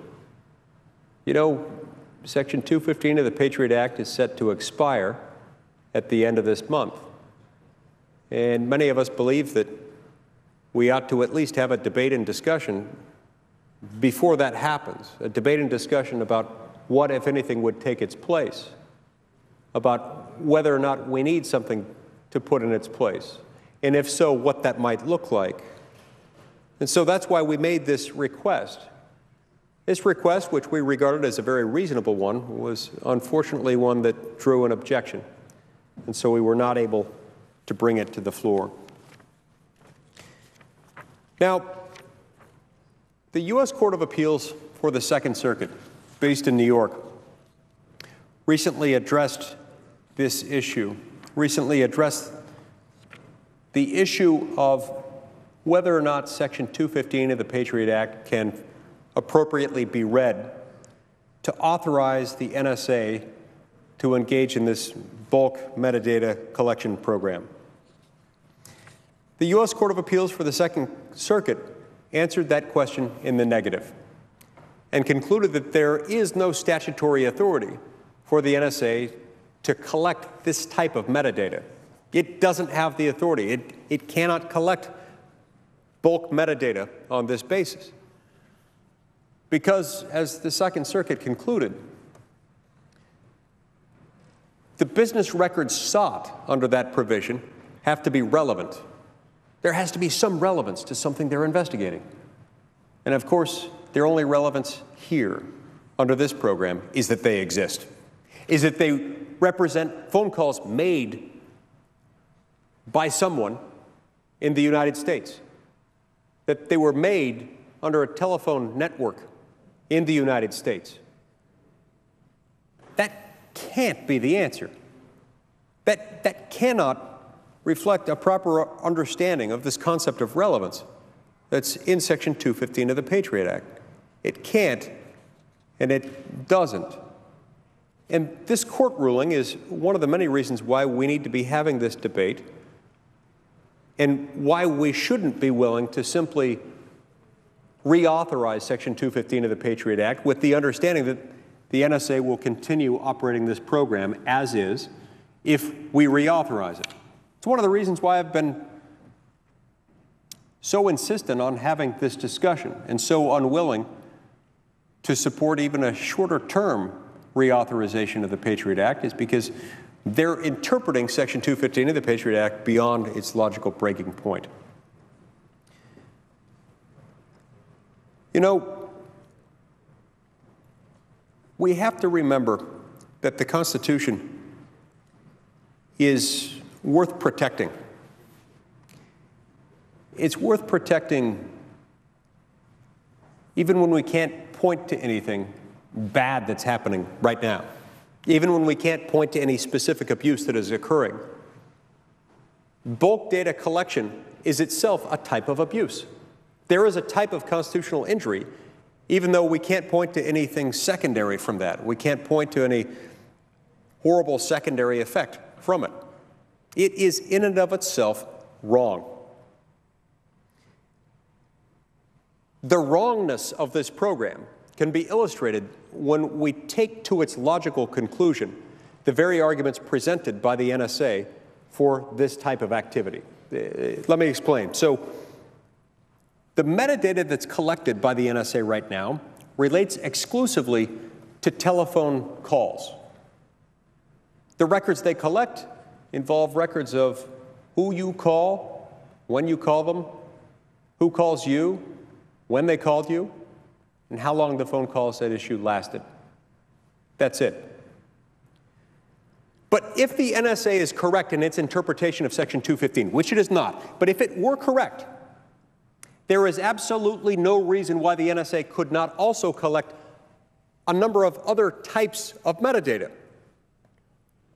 Metadata records, for example, involving your use of your credit card, involving hotel reservations, involving airplane reservations, metadata regarding emails that you've either sent or received, who you've sent them to and who you've received them from, your internet traffic, where you've purchased online, who's purchased something from you online, all kinds of things. From that metadata, they clearly could paint a much more vivid picture of you, a profile built as a mosaic from 1 billion data points. They can tell everything about you from that type of metadata. Now, sure, the NSA is not collecting that type of metadata right now. They're not doing it right now. But if we reauthorize this without limitation, if we reauthorize Section 215 of the Patriot Act and we don't include any kind of restriction on it, there is absolutely no reason why the NSA couldn't conclude tomorrow or next week or a year from now or later that it wants to collect this kind of data as well. Most Americans, I would suspect nearly all Americans, would be shocked and horrified to think that the NSA could and would and might at some point in the future collect that kind of information on where you shop online, your credit card bills, your hotel reservation, things like that, things that could easily be connected back to an individual, easily give rise to abuse, either for partisan political purposes or for some other nefarious purpose. I also want to point out that those who are in favor of this program and those who vigorously defend its constitutionality routinely rely on a decision rendered by the Supreme Court in the late 1970s called Smith versus Maryland. They point out that in Smith versus Maryland, the Supreme Court upheld the constitutionality of some police activity that involved the collection of calling data. The Supreme Court concluded in that case that there was not a sufficiently significant expectation of privacy in records of calls that somebody had made and received, such that the collection of that data would require a search warrant. I'm not altogether certain that Smith v. Maryland was decided correctly, but let's assume for a minute that it was decided correctly and just address the fact that it is a decision that remains on the books. It's precedent that's followed throughout the courts of the United States. That's fine. Let's just accept the fact that it's on the books. But it is very, very different, not just qualitatively different, not just quantitatively different, rather, but also qualitatively different.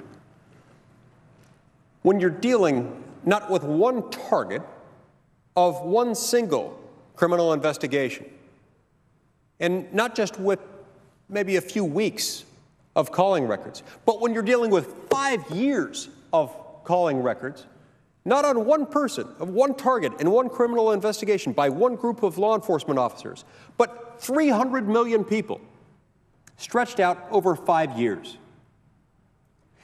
That calling data becomes more significant, moreover, when Americans become more attached to their telephones, when their telephone isn't something that's just plugged into the wall, but something that's carried with them every moment of every day. This, by the way, adds to the potential list of metadata that could be collected, because, of course, many people now have telephones that track their location. And I don't see any reason why, based on the interpretation of Section 215 of the Patriot Act and the interpretation of the Fourth Amendment that the NSA has put forward, I don't see any reason why they couldn't start collecting the location data as well, which would further undermine privacy interests. So, Smith v. Maryland, whether you like it or not, it's precedent. It's precedent that's followed by the courts in America, but it's not the end of the story. It certainly doesn't get you over the hump when it comes to this type of collection. Saying that what was covered by Smith versus Maryland is the same thing as what the NSA is trying to do here, is a little bit like comparing a pony ride to a ride to the moon and back. They both involve some form of transportation, but they're worlds apart, drastically different, so much so that they can't really even be compared. Our technology has changed dramatically over the years, so much so that we don't stop and think about it. We might not even recognize it.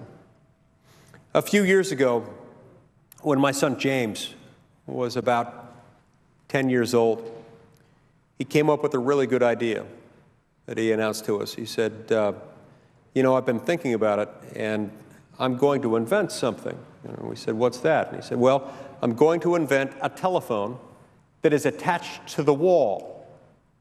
It will be attached to the wall so it can't be removed. And it'll have a wire that runs into the wall, and that's how the telephone will work. We looked at him and wondered what gave him this idea and what gave him the idea that that was somehow unique. And we said, well, first of all, what makes you think that hasn't already been invented? And secondly, why would you want to do that? And he said, well, I think it's a great idea because it's the only way you wouldn't lose your phone. Only then did we realize what he was saying. Only then did we realize that what he was telling us was that during his lifetime, he had never seen in our home a phone that was attached to the wall. He had seen cell phones, and he had seen cordless landline phones, and he had seen that telephones get lost from time to time. Our technology does change. And as our technology changes, we have to take that into account. Well, our technology has changed now to the point where our government can learn all kinds of personal facts about us through metadata, through the type of metadata involved here. And it's only getting more and more this way every single day as we transact more and more of our day-to-day business over our telephones, and as our telephones become more sophisticated, more portable, and more capable of processing more and more data. You know, the text of the Fourth Amendment that I quoted just a few minutes ago is still very relevant today. And the fact that the Fourth Amendment refers specifically to the right of the people to be secure in their persons, their houses, their papers, and effects, that language is still relevant today, and it should remind us of the fact that our persons, our houses, our papers, and effects, more and more really become a part of this, really become a part of our telephones. Our papers are not always physical papers. More and more, they're not. Increasingly, we're even asked to sign documents that previously would have been physically signed on a hard copy with a stack of papers. Increasingly, you can do business transactions without ever handling physical paper. Increasingly, you can do those things electronically. People often prefer to do it that way. It saves time, it saves money, but as more and more of our lives are played out on these portable digital devices, it becomes more and more important for us to remember that there are Fourth Amendment ramifications whenever government wants to get involved in what we do on those same devices. That's why it's not really fair anymore to simply rely reflexively on Smith versus Maryland to say that this is all constitutional. Nor is it fair to say, well, your phone company already has this record, so there's no reason why the government shouldn't have it. I actually don't even see that comparison. Some people think that this is somehow persuasive. I don't find it persuasive at all. There is a world of difference between allowing a private business with which you have voluntarily chosen to interact to have your business records, particularly when it's a private business that you want to have that information so that that private business can keep track of how much you owe them or how much they owe you. There's a world of difference between a private business entity having those records and the government having those records. You know, the worst thing that private business can do is perhaps send you too many emails that you don't want, asking you for more business, or maybe it can give some of your personal data to somebody else who will in turn make phone calls you don't want to receive or send you emails you don't want to receive. That private business has no ability to put you in prison. That private business has no ability to levy taxes on you. That private business has no ability to make your life a living hell in the same way that your government has the ability to do those things. Not just the ability, but lately, with increasing frequency, the strong and seemingly irresistible inclination.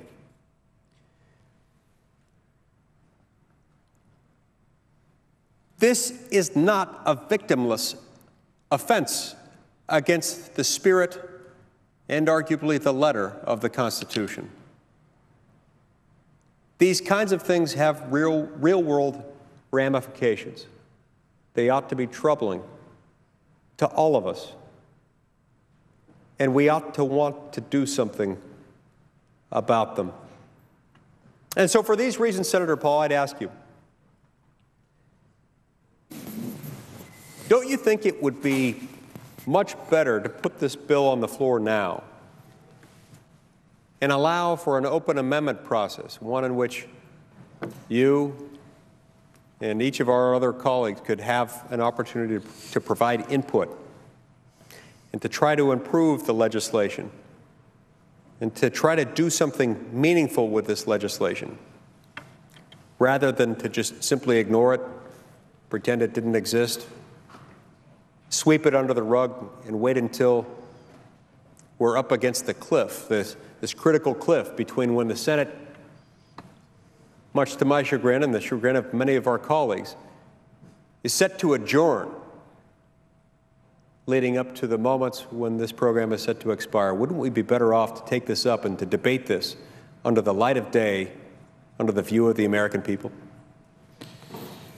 Well, I think the senator from Utah asked a great question, and I think you framed the debate over the Fourth Amendment very well.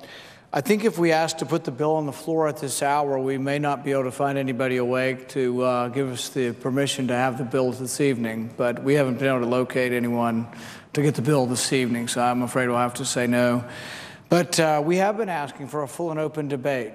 Your solution, as well as mine, as well as Wyden, as well as others, to have a full debate on the floor for this.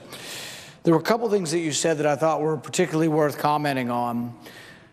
People say that because, well, there's no evidence that the program is being abused. There's no evidence that we're searching the records of certain people of a certain race or religion or abusing people for some reason, that that's proof somehow that no abuse is occurring.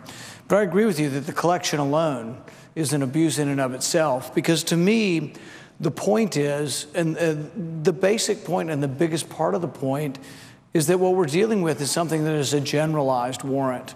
There's nothing specific about collecting all of the records from all Americans all of the time. There's nothing specific about the name Verizon. I tell people I don't know anybody named Mr. Verizon. So that can't be a specific individualized warrant. That's a general warrant, and that's what we fought the revolution over, is to individualized warrants, to individualize what we were requesting, and above all, probable cause. And we accepted a lower standard to go after foreigners, to go after terrorists. And part of me says, well, maybe we can do that just for terrorists, but now we're using it for domestic crime. One of the biggest things that I would like to change is that nothing within the Patriot Act or any of this could be used to convict somebody in a domestic court. Section 213, sneak and peek, 99.5% of the time is used for domestic drug crime now. We have the NSA sharing data that's supposed to be collected on foreigners with the domestic DEA, and then making up another scenario in which they might have heard about this but didn't really hear about this from the NSA. I think that the public at large thinks that we've gone way too far with the bulk collection of records. It's not only what we've done, but it's just that there's absolutely, even in the Patriot Act, which I object to, absolutely no justification for collecting the records. The idea that records could be relevant to an investigation that has not yet occurred puts logic on its head. puts it topsy-turvy to mean that words don't mean anything. But I'm very concerned that there's a lot of surveillance that we don't know about, not only through the Patriot Act justification, but through executive order justification. It concerns me that there are still people who are arguing that Article 2 gives unlimited authority to the president, that there is no congressional check and balance to the president with regard to surveillance. There are people arguing and making that argument that there is no limitation to presidential power. And I think one of the best things our founding fathers gave us was this check and balance, that we had co-equal branches. I think it was a great thing that with the Fourth Amendment that a warrant had to be signed by somebody who wasn't a policeman, who wasn't a soldier. This is one of the additional things that I'd like to do, because we don't get to talk about this very much. So we have the ability, and we're talking about bulk collection of records, but we should also talk about whether we should have hundreds of thousands of warrants written by policemen, FBI agents. I think really that warrants should have this check and balance where you have a judge.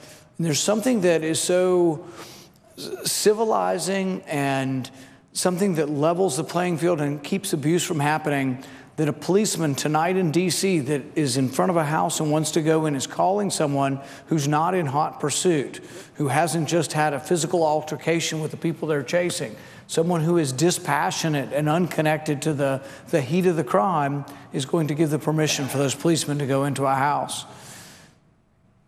We say that a man's house is his castle, and he can defend, that was the whole idea, that things within the castle were the man or woman's, we would say now. But you know what? It's not only that your records are in the castle anymore, they're in the cloud. And records are virtual. And records are very rarely, you have whole households that have no paper records. The amazing thing about records is that they're now saying that with metadata records, they can discover more than we could have discovered in a lifetime of looking at your personal letters in your house, because so much information is there. So much can be connected between the dots, between all of these things. I'm still not convinced that we aren't collecting data on credit cards, on email.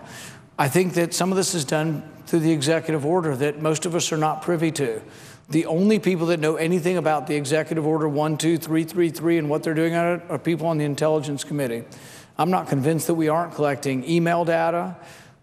They currently say that your email, this is the bill that you have promoted, that after 6 months your email has no protection. Before 6 months, I think the only protection is to the content, not to the header, not to the addressee.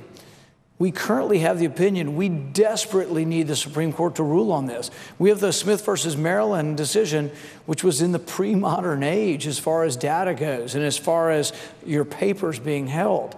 We desperately need a decision, and my hope was that the appellate court decision would go to the Supreme Court, but my understanding, being just a doctor, is that it went the other way, that it's been remanded lower and may never make it to the Supreme Court. I don't know that, but I think we do need something at the Supreme Court level. But there have been many who are now arguing that the appellate court, once again, this is from a physician, not a lawyer, is really binding, and there could eventually be some legal injunction against what the government is doing. But for goodness sakes, it perplexes me that the president, who says, oh yes, we need a balanced approach, and I'm listening to my Privacy Commission, I'm listening to the review board, and yet I created this out of whole cloth as an executive order, and I'm unwilling to stop it, even now that the appellate court has told me it's illegal. He's unwilling to stop it. I think that sort of defines disingenuous, that he's going to stop it as soon as Congress stops it. And it is so hard to get anything done here, but we've had vast majorities, not only for the U.S.A. Freedom Act, for Thomas Massey's Act, we had a vast majority over there to defund it. For Justin Amash, to defund these things that we were doing, big majorities.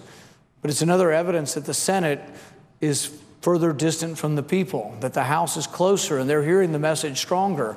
But I think the message is a strong one. The message is that nobody, really the vast majority of Americans are very unhappy with having all of their records collected. And that really, to me, it gets back to the whole idea of whether or not we should accept or validate general warrants. And it's still part of my concern a little bit with the reform, that I want the reform, it could go a long way if we no longer had the ability to put the word corporate in there, that if it were specifically individuals. And I think we have a chance to go maybe even a little further than we've gone in the reform that's being offered, to say that we shouldn't be able to request all of the records from a corporation, because that there is some retained privacy interest or some retained property interest even in your records. And I think there always has been. And they talk about an expectation of privacy. I would think that if you have a contract, when you sign the agreement that you are agreeing to a privacy contract with an internet provider or a search provider or a telephone company, I think that's indicating, they talk about in the cases an expectation of privacy. Well, I've signed agreement with the company and they've promised me and I've promised them. I would think that that for certain is an expectation of privacy in the eyes of the court. So I don't understand how they can argue that we've completely given up our records and that we have no ability at all to retain an interest in our records. But I am very much convinced that this is an important debate, that the Bill of Rights are something that we shouldn't look at lightly, that we should, as we move forward, make sure that we do protect the things that are important, that we shouldn't hurry up and have deadlines and then say we're not going to have time to debate it. And I see the senator from Texas, who is also a defender of the Fourth Amendment, is here, and I'd be happy to take a question without losing the floor. I thank the senator from Kentucky. I would note that he and I agree on a great many issues, although we don't agree entirely on this issue. But I want to take the opportunity to thank the senator from Kentucky for his passionate defense of liberty. His is a voice that this body needs to listen to. I would note the senator from Kentucky's father spent decades in the House of Representatives as a passionate advocate for liberty. And both his father's voice and the senator from Kentucky's voice has altered the debate in this chamber and has helped refocus the United States Congress and the American people on the critical importance of defending our liberty. I think protecting the Bill of Rights is a fundamental responsibility of the federal government.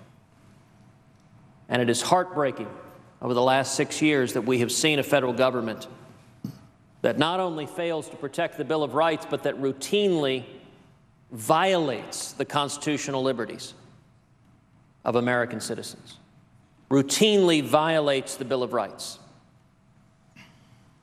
I listened to the learned remarks and questions from the senator from Utah, where he noted that under the justifications for the current bulk collection of metadata, that it is the position of the federal government that they have the full constitutional authority not only to collect metadata, but to collect the positional location of every American if any of us carry our cell phone wherever we go. It is the position of the Obama administration that the federal government has the full constitutional authority to track the location of every American citizen, no matter where we walk. That is a breathtaking assertion of power. And I would note that we don't merely need to speculate that that's the Obama administration's position. Indeed, in a recent case before the United States Supreme Court, the Obama administration argued that law enforcement could place a GPS locator on the automobile of any and every law-abiding citizen in this country and track the location of your automobile and my automobile with no probable cause, no articulable suspicion, no nothing. The Obama administration argued that the Fourth Amendment and the Bill of Rights say nothing about the federal government placing a GPS locator on the automobile of private law-abiding citizens. Now, thankfully, the United States Supreme Court rejected that position. It didn't reject that position 5-4 or 6-3 or 7-2. The United States Supreme Court rejected that radical anti-privacy position of the Obama administration unanimously, 9-0. Now, I am entirely in agreement with my friend, the senator from Utah, that the right resolution of the issue before this body is for the United States Senate to pass the USA Freedom Act. I'm an original sponsor of that bipartisan legislation. The USA Freedom Act does two things. Number one, it ends the federal government's bulk collection of phone metadata for law-abiding citizens. I am entirely in agreement with my friend, the senator from Kentucky, that the federal government should not be collecting the data of millions of law-abiding citizens with no evidentiary basis to do so. It is long past time to end this program, and the USA Freedom Act does so. At the same time, the USA Freedom Act maintains the tools to target terrorists. We're living in a dangerous world with the rise of ISIS and al-Shabaab and Boko Haram, not to mention al-Qaeda and radical Islamic terrorism across the globe. The threat to the American homeland has never been greater. And it is critical that law enforcement and national security maintain the tools so that if there is a credible basis to believe that a particular individual is planning a terrorist attack, that we can intercept their communications, we can prevent that terrorist attack before, God forbid, they murder innocent Americans on the homeland. Now, the critical words there are a particular individual, because what the Fourth Amendment envisions is not that law enforcement's hands are tied. Law enforcement has tools to stop crimes. But as my friend, the senator from Kentucky, has so powerfully observed, the Fourth Amendment was designed to prevent general warrants. It was designed to prevent the government from assuming that everyone in the country is automatically guilty and we will seize your information. Rather, the tools of law enforcement and national security should be particularized based on the facts and the evidence. That's why I support the USA Freedom Act, because it accomplishes both goals. It protects our privacy rights and the Bill of Rights of law-abiding citizens, but it ensures we have the tools to prevent acts of terrorism. Now, I would note 2 points that are important. There are a number of members of this body, including a number of members of my party and the party of the senator from Kentucky, who argue the Patriot Act should be reauthorized with no changes. And they argue to do anything else would jeopardize our national security. Well, there are two facts that are critical to assess to responding to that argument. Number one, the members of this body have received confidential classified briefings from the national security officers of this administration. We are not at liberty to convey the specific details of those briefings.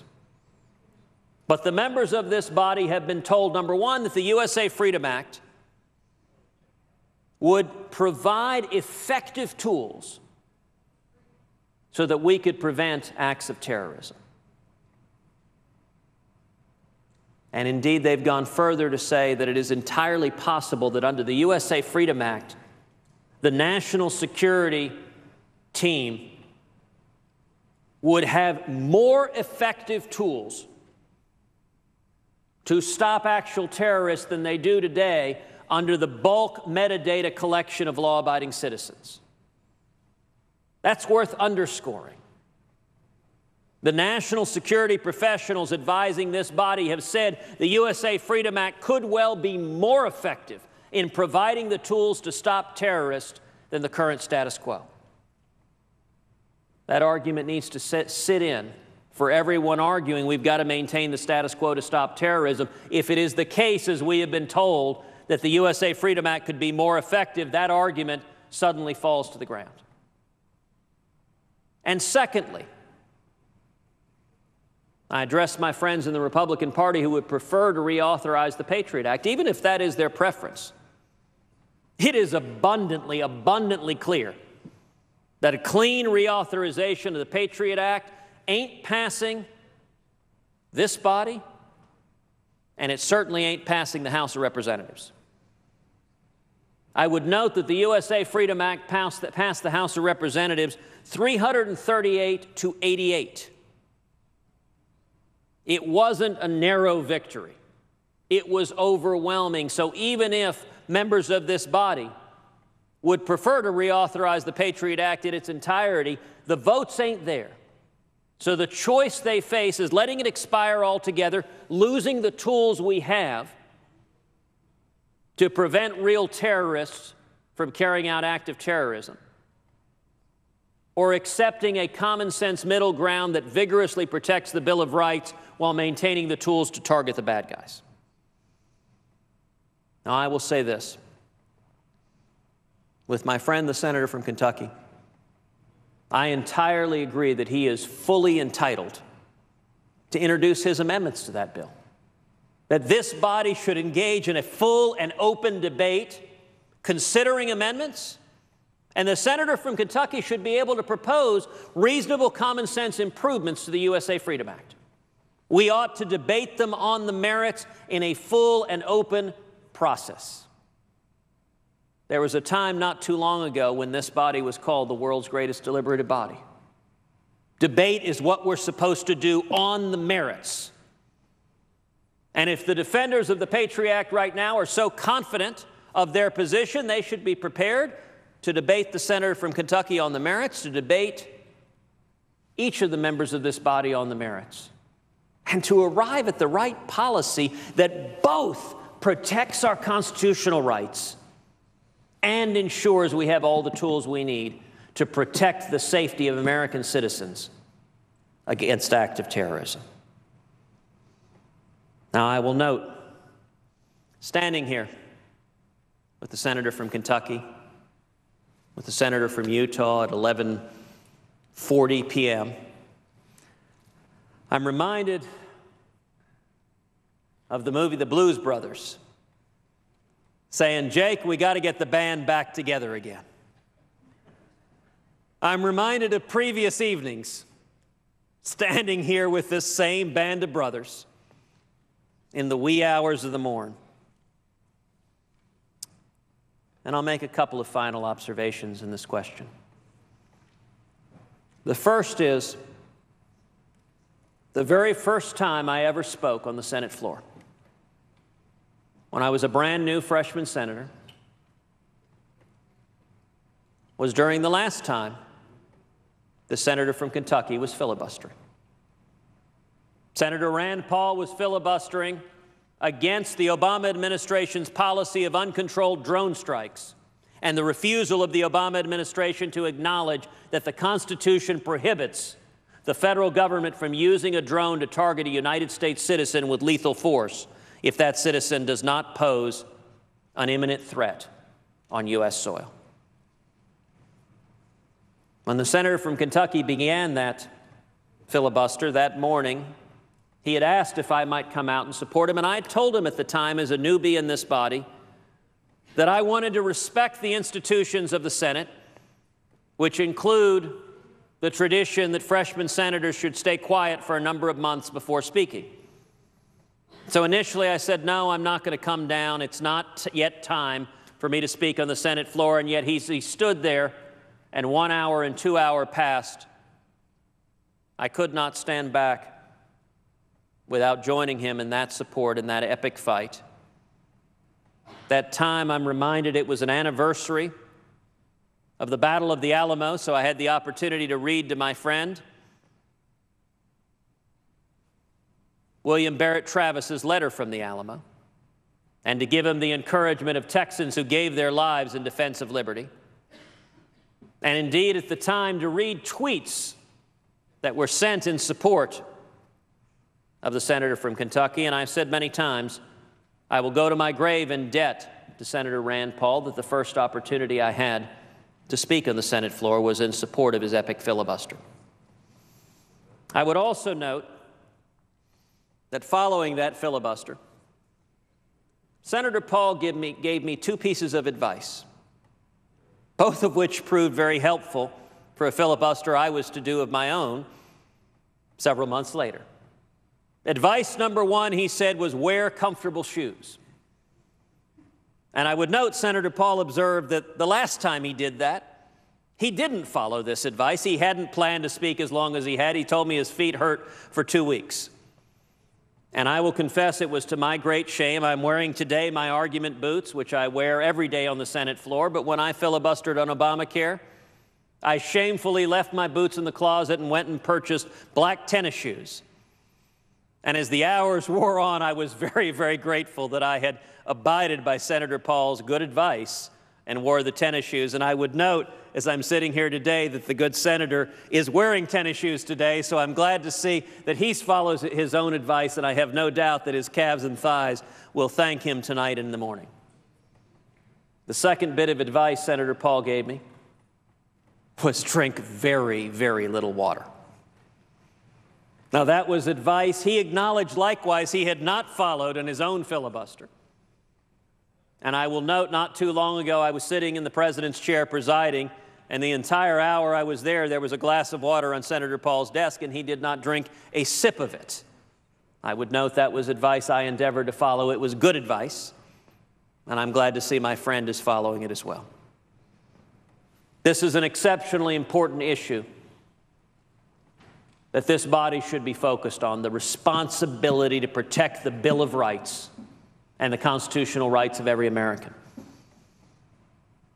And so the question I would ask my friend, the senator from Kentucky, is there any excuse for this body not taking seriously our obligation to protect the Bill of Rights and the constitutional rights of privacy of every American?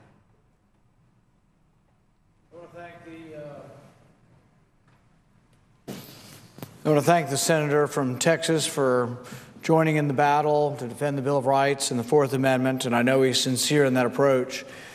There's absolutely no excuse not to debate this, and no excuse not to vote on sufficient amount of amendments to try to make this better, to try to make the bulk collection of records go away. It's what the American people want. It's what the Constitution demands. My voice is rapidly leaving. My bedtime is long since passed. And I think it's time that we summarize why we're here today and what my hope is for the future with this issue. We've had a dozen senators come down from both parties, from right and left, conservative, liberal, progressive, libertarian. We've had several friends come over from the House as well. There's a hunger in America for somebody to stand up, for all of us to stand up, for somebody to do the right thing, to say that the Bill of Rights needs to be defended, that the Bill of Rights is important. When I think of the Bill of Rights, I think, it isn't so much for the popular person. It isn't so much for the high school quarterback or the prom queen. The Bill of Rights is for the least among us. And the Bill of Rights is to try to prevent any kind of systemic bias from entering into the law or the way we treat people. People will say, well, we collect all this data, but we're not abusing anyone. We're doing it perfectly in order. But I agree with Senator Lee that just the collection of the data is the infringement in itself. The whole idea that we could put one name on a warrant and collect 100 million records goes against everything we believe in. It goes against everything we fought for in the Revolution when we fought to be left alone. I think Justice Brandeis put it best when he said that the right to be left alone is the most cherished of rights, the most prized among civilized men. To be left alone. To be left alone in our castle, or in today's world, to be left alone in our cloud. The time is long since past where we're going to have paper records and that it's going to be our exact home, our exact castle that we're protecting. The time is now in the digital age that we need to protect our privacy when we loan out our records. And it is different to loan out your records and let them to be held by a telephone company or by an internet provider or in the cloud. It doesn't mean that you give up your right to privacy. I think that you have an expectation of privacy with or without a contract, but often we have an explicit privacy agreement, an explicit privacy contract that we actually have with the phone company, that we actually have with the internet provider. They're supposed to protect our interests. It sends exactly the wrong signal to give liability to these companies, liability protection to these companies, and say to them that they can run roughshod with us and that they can give their information out. The bulk collection must end, and I think we have the votes to do it now. We need to end the bulk collection of records, but that's not where this battle ends. There still is a question of whether or not the executive is gathering a great deal of information through executive order. I think that has to be reviewed. It has to be reviewed in public. I agree with my friend Senator Wyden that the specifics of intelligence, who the agents are, how we break code, how we technologically gather information, by all means doesn't need to be discussed in public. But whether or not we should collect all Americans' phone records all the time should be discussed in public. It should have been revealed in an honest way. The fact that the director of our national intelligence lied to us and said the program didn't even exist, I think is unforgivable and makes him unsuitable to lead our intelligence agency. We have to have trust. Because of this great and enormous power we allow our intelligence agencies to have, we have to have trust. And you can't have trust when Congress is lied to. I think as we move forward, today we've made great strides in presenting arguments in the debate for how we would make things better, how we would better circumscribe this great and ominous power, and how we would better make this power conducive to the Constitution. The ultimate success will be that we can actually change things, but part of the success will be that we've debated them today, and my hope is that the debate today will let the American public, as well as our leadership in the Senate, know that we're serious about this, and that we want to vote on reforms, that we want to vote on several different forms of ways that we can fix this, and that this goes on and comes up every 3 years. For goodness sakes, can't we spend a couple of days trying to amend this, trying to make it better? I want to thank the Senate staff for coming in and staying. I don't think you had much choice, but thank you for staying and not throwing things. We'll try not to do this, but every couple of years or so. I want to thank my staff for their help in a long day. And I want to thank the American people for considering the arguments and hopefully for helping us push this towards a reform where we all respect the Fourth Amendment and the Bill of Rights once again. Thank you, Mr. President, and I relinquish the floor.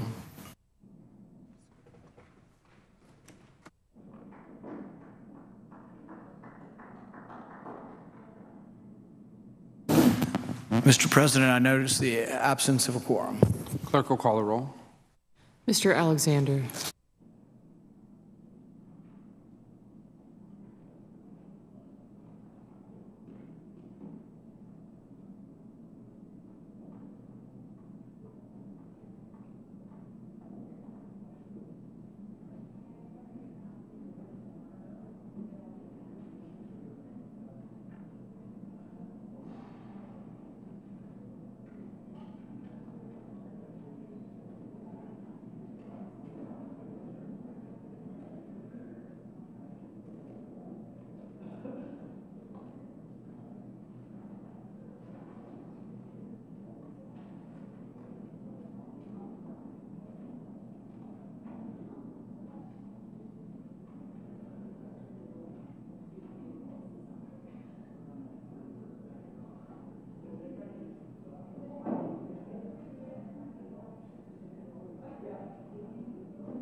So Senator Rand Paul has yielded the floor. He began his marathon speech that he characterized as a filibuster at 1:18 p.m. Eastern Time Wednesday afternoon, about 10 and a half hours ago. Senator Rand Paul and others talking about their objection to the Patriot Act renewal and NSA surveillance activities. The Senate was officially in debate over trade promotion authority, while Senator Paul spoke mainly about his opposition to the Patriot Act and those surveillance activities. Later this week, the Senate's expected to consider a reauthorization of the Patriot Act and the highway funding bill. And we'll have live coverage, of course, of the Senate here on C-SPAN 2. We're now in a quorum call waiting for a member to come to the floor.